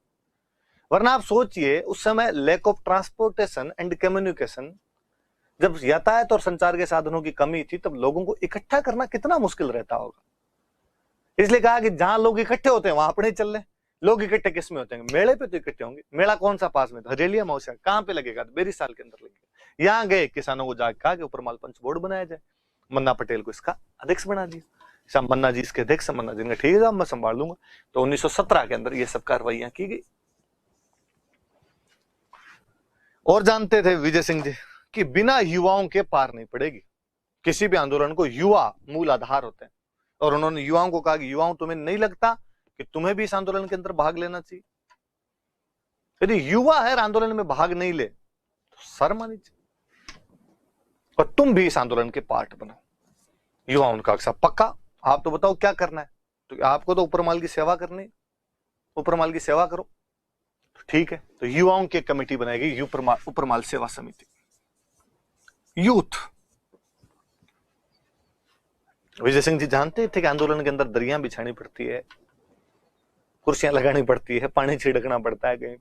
आज भी मुझे हमेशा लगता है कि जिन जिन संगठनों के अंदर युवा मोर्चा टाइप के ये संगठन होते हैं, उन सब का काम दरियां बिछाना ही होता है, और तो क्या काम होता है। इसीलिए वो बनाए जाते हैं ताकि बड़े नेता हैं तो उनकी दरियां बिछा ले थोड़े। पर इन युवाओं को विजय सिंह जी ने कहा कि तुम जाके गांव गांव में जाके आंदोलन का डंका बजा दो, जाकर कह दो कि अब तैयारी कर लो, आंदोलन करने वाले आ रहे हैं। और एक समाचार पत्र निकाला, एक मैगजीन, समाचार पत्र का एक पर्चा तैयार किया, पंपलेट ज्यादा अच्छा शब्द कहूंगा मैं, पंपलेट या पर्चा निकाला, उपरमाल का डंका, और कहे गांव गांव में जाके लगा के आना है। तो एक बिजोलिया किसान पंचायत बनी जिसकी केंद्रीय समिति उपरमाल पंच बोर्ड थी, युवाओं के लिए उपरमाल सेवा समिति थी और एक पर्चा प्रकाशित किया गया था उपरमाल का डंका, जो सब जगह पे बांटा गया। अब किसानों के अंदर जोश है, किसानों का ठीक है। 2 संगठन और मैं आगे संगठन पढ़ाऊंगा आपको। ये राजस्थान सेवा संघ नाम का एक संगठन हुआ करता था, विजय सिंह पथिक ने बनाया था। आगे पढ़ेंगे हम, संगठन पढ़ेंगे तब और पढ़ेंगे, अभी तो केवल नाम याद रखना। एक राजपूताना मध्य भारत नाम करके संगठन हुआ करता था, जो जमनालाल बजाज ने बनाया था। इन संगठनों को भी कहा भाई हमारा सहयोग करो, ये संगठन भी सहयोग के अंदर उतरे कि पूरा सहयोग है, चिंता ही मत करो। कौन कौन से राजस्थान के 2 संगठन है अपने, राजस्थान सेवा संघ विजय सिंह पथिक का ही है, और कौन कौन थे मैं और बताऊंगा, अभी इतनी बातें याद रखनी। राजपूताना मध्य भारत सभा जमनालाल बजाज, कहां बना था एग्जैक्टली लोकेशन तक पढ़ लेंगे कि दिल्ली के चांदनी चौक के मारवाड़ी पुस्तकालय में राजपूताना मध्य भारत सभा की फलाने फलाने दिन स्थापना की गई थी, सब कुछ पढ़ ले। अभी केवल इतनी बात याद रखना कि ये चीजें, ये 2 संगठन का साथ में विजय सिंह जी 2 चीजें जानते थे कि एक तो संगठन बनाना पड़ेगा, तो उपरमाल पंच बोर्ड बना लिया। दूसरे संगठनों की सहायता लेनी पड़ेगी, तो दूसरे संगठनों की सहायता ले ली। एक समाचार पत्रों में चीजें देनी पड़ेगी ताकि दूर दूर तक पता चले क्या हो रहा है क्या नहीं हो रहा, वो सब जानता था ये बातें सारी बंदा। अब कहा गया कि राजस्थान सेवा संघ, राजपूताना मध्य भारत सभा तो अपने राजस्थान के संगठन, इनसे पार नहीं पड़ेगी। नेशनल बड़े संगठन से जुड़िए भाई साहब। बड़ा संगठन कौन सा? तो कांग्रेस। उस समय ब्रिटिश इंडिया के अंदर कांग्रेस छाई हुई थी, कांग्रेस आंदोलन कर रही थी। 1919 में कांग्रेस का एक अधिवेशन हो रहा है अमृतसर में। पथिक जी पहुंच गए अमृतसर और पथिक जी ने जाके तिलक को पटा लिया, बाल गंगाधर तिलक को पटाए और तिलक को कहा कि सर आप हमारे बिजोलिया की तरफ देखो ना कुछ। और तिलक ने कहा कि अच्छा ये मैटर है, वेरी गुड, मैं प्रस्ताव रखता हूं। और तिलक ने आंदोलन के अंदर एक प्रस्ताव रखा कि भाई बिजोलिया किसान आंदोलन का कांग्रेस को समर्थन करना चाहिए। एक नेता और हुआ करते थे केलकर ने हाथों हाथ कहा कि मैं इसका समर्थन करता हूं। तो ये दोनों तो आगे समर्थन में, पर 2 लोग बड़े नेता खड़े और उन्होंने कहा ना ना ना नहीं करना आपने, जिनमें एक तो आपके बापू और एक मदन मोहन मालवीय। इन्होंने कहा कि नहीं। तिलक के कहने पथिक जी के कहने पर अमृतसर अधिवेशन में तिलक ने प्रस्ताव रखा बिजोलिया के पक्ष में, केलकर ने समर्थन किया, पर गांधी जी और मालवीय उनका विरोध करते थे। तो बात आई भाई गांधी जी और मालवीय ने उनका विरोध क्यों किया? तो हम कहते हैं कि गांधी जी और मालवीय ने उनका विरोध इसलिए किया कि गांधी जी का यह मानना था कि अभी हमारी लड़ाई अंग्रेजों के खिलाफ है, ब्रिटिश इंडिया में लड़ाई चलने दो। लड़ाई को यदि 2 भागों में बांट दिया कि ब्रिटिश इंडिया में अंग्रेजों के खिलाफ और प्रिंसली स्टेट्स में राजाओं के खिलाफ, देसी रियासत में राजाओं के खिलाफ, तो हमारी शक्ति विभाजित हो जाएगी, डिवाइड हो जाएगी पावर, और फिर हम एक भी शक्ति के खिलाफ जमकर नहीं लड़ पाएंगे। इसलिए पहले अंग्रेजों को देश से बाहर भगाया जाए, जब अंग्रेज चले जाएं इसके बाद देखेंगे राजाओं के साथ क्या करना है क्या नहीं करना है। जहां तक मेरा मानना है राजा अपने आप मान जाएंगे, यदि नहीं मानेंगे तो आंदोलन कर लेंगे, लेकिन पहले नहीं। तो गांधी जी और मालवीय ने कहा कि भाई नहीं ये प्रस्ताव वापस लो, और मालवीय जी ने कहा कि मैं पर्सनली जाके मिल लूंगा, मैं बातचीत कर लूंगा। ठीक। इधर तिलक ने फिर पथिक जी को कहा कि यार मैं फतेह सिंह जी को लेटर लिख दूंगा, मेवाड़ महाराणा को लेटर लिख दूंगा, महाराणा ऑफ मेवाड़ को लेटर लिख दिया जाएगा, आप चिंता ही मत करो। गांधी जी ने कहा मैं भी लेटर लिख दूंगा, और तिलक ने लेटर भी लिखा। तिलक ने कहा कि स्वतंत्रता के पुजारियों के वंशज महाराणा, अब जब किसान अपनी स्वतंत्रता की मांग कर रहे हैं तो आपको इस पर भी थोड़ा सा ध्यान देना चाहिए। पर अब ध्यान कितना दिया कितना नहीं दिया, पर यह बात याद रखना आपने कि अमृतसर अधिवेशन में ये कांड हुआ कुछ। पथिक जी को लगा यार गांधी जी नहीं मान रहे, गांधी जी का सपोर्ट लिया जाए, कैसे लिया जाए अपने। तो 1920 में वापस अधिवेशन चल रहा है नागपुर। पथिक जी यहां से 3 किसानों को ले गए, कालू जी, गोकुल जी और नंदराम जी। 3 किसानों को लेके गए और वहां पे एक प्रदर्शनी लगवाई, एग्जीबिशन लगवाई, किसान आंदोलन से संबंधित चित्रों की एक वो एग्जीबिशन लगवाएगी, प्रदर्शनी लगवाएगी नागपुर। कि किस प्रकार बिजोलिया में किसानों का शोषण हो रहा है। इस बार गांधी जी थोड़े से नरम पड़े और गांधी जी ने कहा भाई ठीक है, अपना मौन समर्थन है, आपको नैतिक समर्थन है, मोरल सपोर्ट है। गांधी जी के पीए हुआ करते थे महादेव देसाई का, महादेव तू और जाके देख क्या मामला, समझ वहां पर क्या है क्या नहीं है। तो नागपुर अधिवेशन में गांधी जी ने बिजोलिया किसान आंदोलन को अपना नैतिक समर्थन दे दिया था, मोरल सपोर्ट दे दिया था, आशीर्वाद दे दिया था। याद रखना 3 किसानों ने प्रदर्शनी लगाई थी, कालू जी, गोकुल जी और नंदराम जी नाम करके। ये नागपुर अधिवेशन की बात है। तो कांग्रेस के साथ उनका क्या रिलेशन रहा ये याद रखना। अखबारों में सबसे बड़ा तो ये गणेश शंकर विद्यार्थी कानपुर के अंदर अखबार निकाला करते थे, प्रताप, अखबार का नाम ही प्रताप। विजय सिंह पथिक ने गणेश शंकर विद्यार्थी को चांदी की राखी भेजी, राखी भेजी, वैसे तो चांदी की थोड़ी अच्छी लगे, और कहा कि जिस प्रकार राखी बंधवाने के बाद भाई बहन की रक्षा करता है, आप हम किसानों को, हम किसान सारे आपको भाई मानते हैं और आप हमारी रक्षा कीजिए, आप पत्रकार हो, आप धर्म निभाइए, हमारी बातें छापिए। और गणेश शंकर विद्यार्थी ने कहा कि बाकायदा किसानों तुम संघर्ष करो, प्रताप समाचार पत्र तुम्हारे साथ है। और कहा आपको तो अखबार का नाम प्रताप, भले ही कानपुर से निकलता हो, लेकिन है हमारे उसी महाराणा प्रताप के नाम पर, मेवाड़ की धरती से हम जब ये कर रहे हैं तो आपको साथ देना चाहिए। गणेश शंकर विद्यार्थी ने कहा बाकायदा हम साथ खड़े हैं आपके। एक तो इस अखबार में न्यूज, ये तो मतलब सबसे ज्यादा पॉपुलर पेपर था, जिसमें खूब सारी खबरें छपी, जो रेगुलर खबरें छापता था। बाकी तिलक चूंकि थे ही, तो तिलक मराठा अखबार निकालते थे पूना से, इसके अंदर खबरें छापते थे। मदन मोहन मालवीय प्रयाग इलाहाबाद से निकालते थे, अभ्युदय, इसमें खबरें छपती थी। कलकत्ता का एक अखबार हुआ करता था भारत मित्र, इसमें खबरें छपती थी। विजय सिंह पथिक अपने वर्धा से एक अखबार निकालते थे राजस्थान केसरी, इसमें खबरें छपती थी। ये पढ़ेंगे अखबार सारे हम। अजमेर से एक निकालते थे नवीन राजस्थान, इसमें खबरें छपती थी। तो कौन कौन से अखबार ने कवरेज दिया, प्रताप का नाम सबसे ज्यादा याद रखना, बाकी ये नाम भी थोड़ा थोड़ा से याद रखना। प्रताप कानपुर से निकलता है, गणेश शंकर विद्यार्थी का। मराठा पुणे से निकलता है, अभ्युदय प्रयाग से निकलता है, भारत मित्र कलकत्ता से निकलता है, राजस्थान केसरी वर्धा से निकलता है, नवीन राजस्थान अजमेर से निकलता है। क्योंकि जब मैं आगे अखबार पढ़ाऊंगा तो इतनी चीजें तो कम से कम आपको आनी चाहिए, तो वहां चीजें थोड़ी सी अपने लिए सरल हो जाए।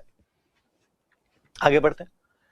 ये आपको बताया भाई, कानपुर में गणेश शंकर विद्यार्थी है। ये प्रताप अखबार है, जिसको ना निज गौरव तथा निज देश का अभिमान है, वह नर नहीं नर पशु नीरा है और मृतक समान है। कि जिसको अपने देश पर गौरव पर अभिमान नहीं है, वो मनुष्य नहीं है, पशु के समान। देखिए आप, उस समय का अखबार था ये। आपके पुणे से जो मराठा अखबार निकलता था तिलक का, इंग्लिश का एक न्यूज़पेपर हुआ करता था। ये प्रयाग जो अभ्युदय निकाला करते थे मदन मोहन मालवीय, तो ये मदन मोहन मालवीय का अखबार, अभ्युदय, दोनों में ये साप्ताहिक पत्र है, जिसके अंदर अटल बिहारी वाजपेयी की उस समय कोई कविता छपी थी, जो टेक्निकल वाले ये कहीं से निकाल के लिया है इसको। मदन मोहन मालवीय का अखबार था ये। वर्धा से राजस्थान केसरी और अजमेर से नवीन राजस्थान, दोनों अपने खुद निकाला करते थे। विजय सिंह पथिक जी निकाला करते थे इन अखबारों को, तो इनका थोड़ा सा याद रख लेना। अब जब ये सारी बातें हुई तो सरकार पर दबाव पड़ा, और सरकार पर दबाव पड़ा तो कहा गया कि भाई जांच की जाए।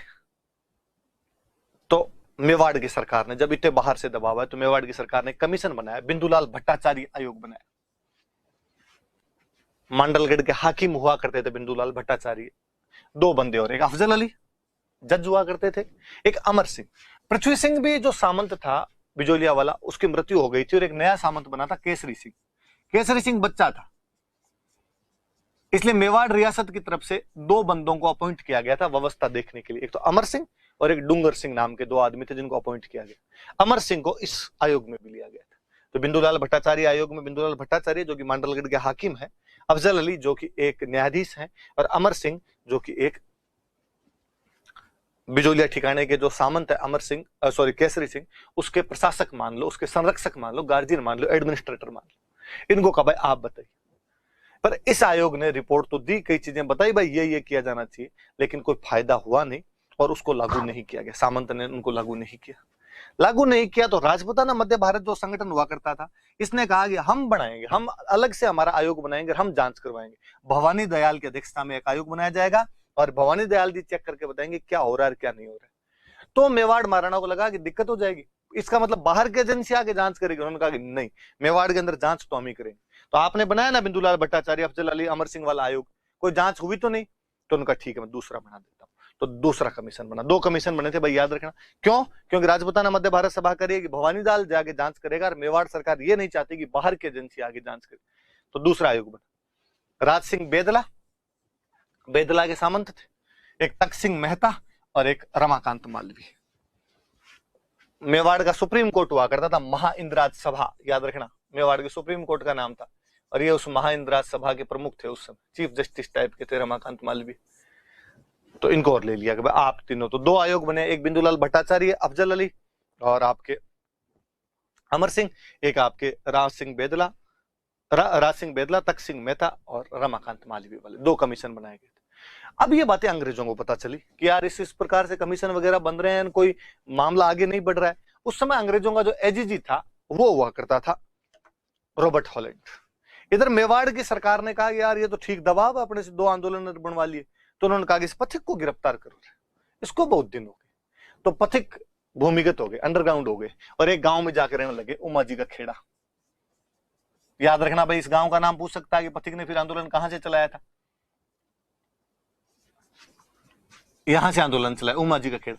यहां पर जो माणिकलाल वर्मा थे, उन्होंने एक स्कूल खोल रखा था। माणिकलाल वर्मा ने कहा आप तो यहाँ आ जाओ, अपने छुप के रहो यहाँ पे, बाकी मैं देख लूंगा। तो उमा जी के खेड़ा से उन्होंने वो चलाना शुरू कर दिया था वहां पर अपना। पर हालांकि पथिक को बाद में गिरफ्तार कर ही लिया गया था, पथिक गिरफ्तार हो गए थे। अंग्रेजों ने फिर कहा जांच समिति बनाते हैं, तो रॉबर्ट हॉलैंड ने कहा मैं खुद आऊंगा। एजीजी थे, एजीजी जानते हो अब आप, agent to governor general. Mewar का जो पॉलिटिकल एजेंट था विल्किंस, उसको कहा विल्किंस तू भी आजा। रॉबर्ट हॉलैंड का सचिव हुआ करता था आगलवी, आगलवी को कहा तू भी आजा। मेवाड़ रियासत का दीवान हुआ करता था प्रभाष चंद्र चटर्जी, ये सुभाष चंद्र लिख दिया, ये प्रभास है, प्रभाष चंद्र चटर्जी हुआ करता था। प्रभास को कहा कि प्रभास तू भी आजा। और बिहारी लाल जी एक हाकिम हुआ करते थे, अधिकारियों को बोलते थे हाकिम, उनको बिहारी लाल जी को आप भी आ जाओ। ये मत याद रखना भाई हाकिम वगैरह, ये याद रखना। रॉबर्ट हॉलैंड एजीजी थे, विल्किंस पॉलिटिकल एजेंट था, आगलवी रॉबर्ट हॉलैंड का सचिव था, प्रभाष चंद्र चटर्जी मेवाड़ के दीवान हुआ करते थे, और बिहारी लाल जी हाकिम हुआ करते थे। इन 5 का भाई आप जांच करो। तो अंग्रेजों ने कहा भाई हम जांच करेंगे। किसानों की तरफ से बातचीत करने के लिए कौन कौन है, ये गलत लिख दिया, मोतीलाल तेजावत नहीं, गलती से लिख दिया भाई, मोतीलाल याद रखना। सरपंच हुआ करते थे तो उसमें किसान पंचायत के मोतीलाल जी, जैसे मन्ना पटेल वहां पे सरपंच बनाए गए थे, अब मोतीलाल जी थे। एक नारायण जी पटेल, ये बड़े जोरदार आदमी, मुझे याद है ये एक बार क्वेश्चन पूछा हुआ है कि मेवाड़ किसान आंदोलन के नेता कौन कौन थे, और उसमें नारायण जी पटेल का, क्योंकि नारायण जी पटेल ने बेगार का विरोध किया था, इसलिए सरकार ने नारायण जी पटेल को गिरफ्तार कर लिया था। लेकिन किसानों ने जेल के बाहर जाके नारेबाजी की, धरने दिए, तो नारायण जी पटेल को छोड़ना पड़ गया। रामनारायण चौधरी राजस्थान सेवा संघ के बड़े नेता रहे, विजय सिंह पथिक के राइट हैंड थे किसी टाइम के अंदर, ये गए। वर्मा जी का भाई माणिकलाल, विजय सिंह पथिक कोई नहीं, फरार चल रहे हैं, अंडरग्राउंड चल रहे हैं, माणिकलाल वर्मा जा सकते हैं। तो किसानों की तरफ से तो किसानों का 2 नेता जा रहे हैं आपके, मोतीलाल जी जो सरपंच है, और नारायण जी पटेल जो बेगार के लिए आंदोलन चलाते हैं। 2 बड़े नेता माणिकलाल वर्मा और रामनारायण चौधरी इधर अंग्रेजों की तरफ से ही आ रहे हैं। बातचीत हुई, बहुत ढंग की बातचीत हुई, और इस बातचीत के अंदर कहा गया कि भाई साहब 84 में से 35 कर माफ कर दिए जाए। का ठीक, किसानों की जीत है एक तरीके से, 84 में से 35 कम माफ करवा दिए गए, और भूमि का बंदोबस्त वगैरह दोबारा करवाया जाएगा, टैक्स वगैरह का निर्धारण भी दोबारा किया जाएगा। किसान सारे राजी, जिंदाबाद के नारे लगाते हुए आए, किसान एकता जिंदाबाद, किसानों की जीत हुई। बिजोलिया का सामंत मुर्दाबाद, आयन बिजोलिया का सामंत घर के बाहर ही खड़ा था। बिजोलिया के सामंत ने किसानों से पूछा कि आज इतने राजी कैसे हो रहे, क्या वो कितने कर लेता था तू? उसने कहा 84। अब लेके देखना, अब दिखा हमको लेके, और अब हम तेरे को केवल 49 टैक्स देंगे, 35 माफ हो गए। उसने किसने किया माफ? हो गए मेवाड़ राणा जी ने माफ किए। उसने कहा जो जमीन है ना जिसमें तुम खेती करते हो, ये मेवाड़ राणा जी के बाप की नहीं है, जमीन मेरी है, और मेरी जमीन पे खेती करोगे ना तो सारे के सारे टैक्स देने पड़ेंगे। तो कहते हैं इस आयोग ने या मेवाड़ की सरकार ने किसानों के 84 में से 35 कर माफ किए थे, लेकिन बिजोलिया के सामंत ने इस समझौते को लागू करने से मना कर दिया, और उसने कहा मैं समझौता लागू नहीं कर रहा। उधर सरकार ने एक बंदा भेज दिया अपना, ट्रेंच नाम के एक बंदा, कि सेटलमेंट करके, सेटलमेंट मतलब जमीन का सेटलमेंट करना है, कहां पे कितना कर लगाया जाए कितना नहीं लगाया जाए। ट्रेंच अंग्रेज था, इसको पता ही नहीं चला। इसने जो जमीन पानी लगता था, सिंचित जमीन जो थी, उसका तो टैक्स कर दिया कम, और जो असिंचित बारानी जमीन हुआ करती थी, जिसमें इरिगेशन नहीं होती थी उसमें टैक्स कर दिया ज्यादा। होना उल्टा चाहिए, सिंचित पे लगाओ ज्यादा, है सिंचित पे लगाओ कम, इसने ये कर दिया। उधर सरकार पड़ी जो विजय सिंह पति को जेल के अंदर डाल दिया। अब क्या किया जाए, समझौता लागू नहीं हुआ, ट्रेंच सिंचित भूमि में कम कर लगा गया, असंचित में ज्यादा कर लगा गया, मतलब करों का बंटवारा सही नहीं है, पथिक गिरफ्तार हो गए। अब क्या करें? तो आप तो अपने को तो पथिक जी बता सकते हैं क्या करना है क्या नहीं करना है। इतने में पथिक जी रिहा हुए तो पथिक जी फुरसारिया नाम का गांव पड़ता था वहीं पास में, उस गांव के अंदर रहा करते थे उन दिनों में।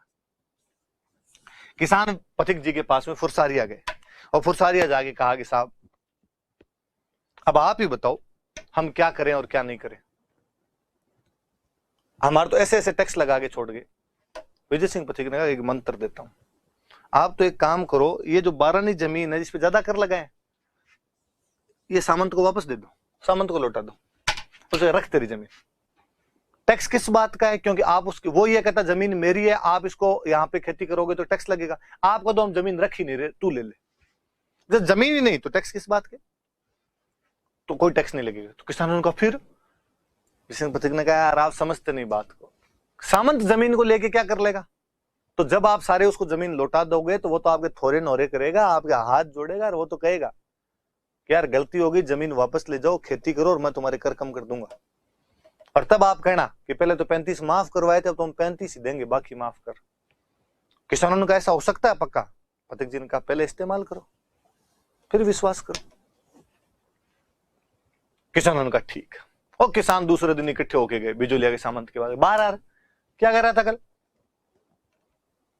35 नहीं करूंगा, 49 नहीं करूंगा, ये पकड़ तेरी जमीन। सामंत बड़ा चालू आदमी था, उसने कहा जमीन दे तो रहे हो, मैं वापस नहीं दूंगा। किसानों ने कहा जरूरत नहीं है, कोई लोड नहीं, रख ले। उसने कहा पट्टे दो, जमीन का पट्टा होता है, उसने पट्टे लिए, कागज इकट्ठे किए, सब कागज इकट्ठे करके उसने कहा कि सुन लो एक बात, यदि अब भी यदि कोई जमीन वापस लेना चाहता है तो मैं दे दूंगा, वरना देख लेना मैं जमीन दूंगा ही नहीं वापस। भाई आधे किसान तो उसी टाइम हाथ खड़ा कर दिया कि ये लेके आ गए थे, हमारा तो आने का कोई मूड ही नहीं था, इन्होंने जबरदस्ती साइन करवा लिए कागज पे, हम तो आपके खिलाफ नहीं, जमीन वापस दो। किसान बिना जमीन के करे क्या? किसान का अस्तित्व जमीन पर है। उसने आधों को देखा, जाओ घर जाओ, कोई गलती नहीं है, अपने बीच जो बातचीत हुई तो मैं भूल गया। बाकी आधे खड़े थे, उसने कहा लास्ट वार्निंग, आप में से भी यदि कोई, कई सख्त लोंडे और पिघल गए तो उनका साथ दे दो। फिर कोई लास्ट में मेरे जैसे कोई नेता ही बचे, 1.5 होशियार जो थे, उन्होंने कहा कि नहीं साडा हक इत्थे रख। और भाई साहब ऐसे कैसे? उसने भाई साहब उन 1.5 होशियार जितने थे उनकी जमीनें अपने पास रख ली, जमीनें रखी नहीं, उसने बेच दी, आगे दूसरों को दे दी। मतलब किसानों की जमीन ही जब्त कर लेता हो। उसने भागो यहां से, जमीन जब्त कर ली। किसान थोड़े दिन तो इधर उधर घूमे कि जमीनें वापस मिलेगी, जमीनें वापस मिलेगी, जमीनें वापस नहीं मिली तो विजय सिंह पति के पास वापस गए। 25 दिन का और बताओ अपने वाला फॉर्मूला काम किया कि नहीं किया, दबाव आया कि नहीं आया? किसान का साहब दबाव तो आया पर अपने पर है, उस पे नहीं है। कैसे? जमीनें तो सारी उसने रख ली और वापस ही नहीं दी। विजय सिंह जी ने कहा अच्छा ये बात हुई क्या, फिर कोई नया तरीका देखना पड़ेगा। सीधी अंगुली से घी नहीं निकले तो अंगुली टेढ़ी करनी पड़ती, ना ना ये तरीका पूरा है, डिब्बा आग पे रखना पड़ता है ताकि घी ऊपर आ जाए। विजय सिंह जी ने कहा फिर कोई नया तरीका देखते। किसानों का साथ एक तरीका हमारे पास है, एक बार मौका दें तो बोल के बताएं। विजय सिंह ने कहा हाँ हाँ बताइए बताइए, हमारे सबका आंदोलन है। किसानों ने विजय सिंह पति को कहा कि विजय सिंह जी आइंदा के बाद आंदोलन किया, बिजोलिया के भी आसपास दिख गए ना, टांगे तोड़ेंगे तुम्हारी, तेरे चक्कर में जमीन गई सारी, दिख मत जाना यहां पर आसपास ही। भाई साहब 1927 में विजय सिंह जी को टाटा बाय बाय किया, रवाना, या नहीं दिखना चाहिए, याद रखना कि पर अब हम क्या है, आपकी मान डाकण कुन के भाई हमारे नेता थे तो हम उनको गलत तो कैसे बताएं। तो हम कहते हैं कि विजय सिंह जी आंदोलन से अलग हो गए थे। तो अलग कब हुए थे? तो 1927 में अलग हो गए थे। बाकी सच्चाई यह है कि किसानों ने टाटा बाय बाय कर दिया था। किसानों ने कहा था कि ना हमें आवश्यकता नहीं। और बड़ा कारण यह था कि विजय सिंह पथिक में और माणिक्यलाल वर्मा में बननी बंद हो गई थी, विजय सिंह पथिक में और रामनारायण चौधरी में बननी बंद हो गई थी, विजय सिंह पथिक में और जमनालाल बजाज में बननी बंद हो गई थी। इनमें आपस में बनती नहीं थी। नेता पहले भी ऐसे ही हुआ करते थे जी जैसे आज है, आपस में ईगो क्लेश रहता ही है सब जगह। विजय सिंह पथिक वैसे ही बाहर के थे, अपने राजस्थान वाले नेताओं के दम पर ही नेतागिरी चल रही थी। अपने वालों जैसे हाथ खींचे किसानों ने कहा रवाना, विजय सिंह जी को रवाना कर दिया यहां से। विजय सिंह जी तो 27 में बाहर हो गए। अब साहब आंदोलन कौन संभाले? नेता गए गांधी जी के पास, सॉरी किसान गए गांधी जी के पास, और गांधी जी आप चलो हमारा आंदोलन करो। गांधी ने कहा मरवा रहे हो, कहां बिजोलिया ले जाके पटकोगे, मैं एक बंदा भेज रहा हूं तुम्हारे साथ। और गांधी जी ने एक बंदा भेजा, जमनालाल बजाज। बजाज जी राजस्थान का मैटर है, फटाफट जाके देखो। बजाज जी है, बजाज जी सेठ आदमी, दिल्ली में एसी में रहने वाले, कहां यहां की गर्मियों के अंदर 54 डिग्री तापमान में भाफड़ बढ़ जाए आदमी की, आंदोलन किए जाए। और बजाज जी थोड़े दिन तो घूमे, वास्तविक स्थिति बजाज जी को मालूम होगी, मरा दिया। और बजाज जी कई दिन किसानों को इकट्ठा किया, वो क्या है कि मेरे थोड़ा दिल्ली में काम है और मुझे जाना पड़ेगा। किसानों का ना ना, गांधी जी ने कहा था अब तो रहना पड़ेगा, आंदोलन करना पड़ेगा हमारा। अरे सुनिए, मैं एक लड़का छोड़ के जा रहा हूं, यंग मैन, आपके पास में मालवा का ही है, मध्य प्रदेश का ही है, ये लड़का आंदोलन चलाएगा। वो लड़का था हरिभाऊ उपाध्याय, ये अब से आंदोलन संभालेगा। किसानों ने कहा ये कोई अच्छा नेता थोड़ी है, भाषण दे, हरिभाऊ उपाध्याय भाषण दे। हरिभाऊ ने आगे भाषण दिया, किसानों ने कहा कि हाँ भाऊ आदमी तो ठीक है।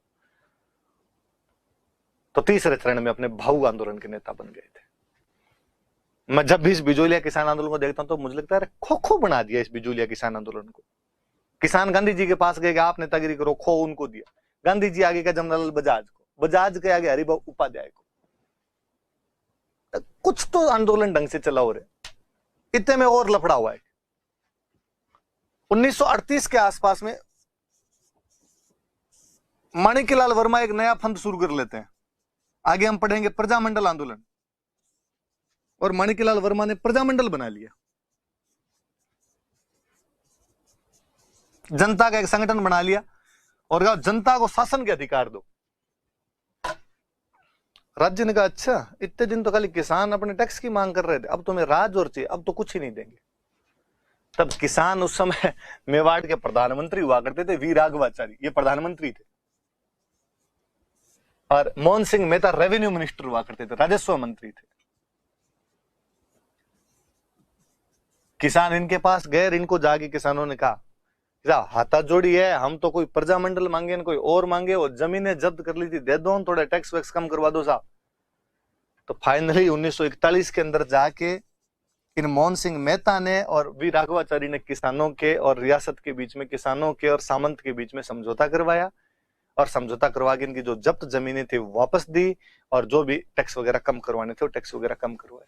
जो आंदोलन 1897 में शुरू हुआ था वो लास्ट में जाके 1941 के अंदर जाके खत्म हुआ। तो हम जो कहते हैं कि तीसरा जो चरण है वो पराभव का काल है, कि विजय सिंह पथिक को किसानों ने बाहर निकाल दिया, माणिक्यलाल वर्मा प्रजामंडल वाली गतिविधियों की तरफ लग गए, जमनालाल बजाज छोड़ के चले गए, हरिभाऊ उपाध्याय को देके गए। तो तीसरे चरण में मामला डामाडोल हो गया, किसानों को जाके रियासत से कहना पड़ा कि अब जैसे तैसे करके हमें करवाओ। हम कहते हैं कि बिजोलिया किसान आंदोलन का महत्व क्या है, क्या इंपॉर्टेंस है बिजोलिया किसान आंदोलन की, इंपॉर्टेंस पढ़ लेते हैं। मैं थोड़ी सी ये बात बता देता हूं, नहीं लिखी हुई, मैं यूं समझाता हूं बोर्ड पे आपको।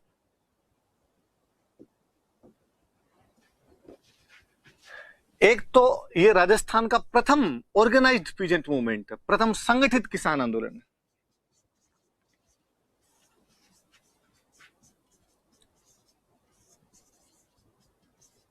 पहला संगठित किसान आंदोलन था, देख लो, इससे पहले कोई आंदोलन हुआ ही नहीं।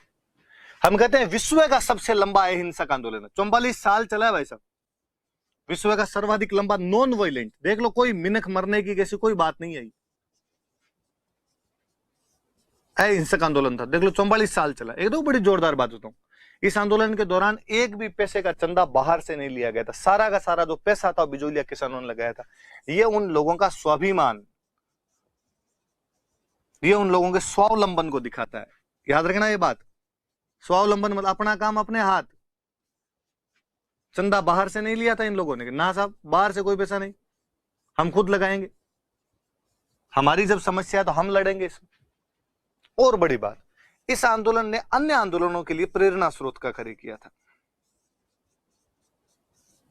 हम आगे पढ़ेंगे, बेगू का किसान आंदोलन, बूंदी का किसान आंदोलन, ये सब इस बिजोलिया वाले की वजह से।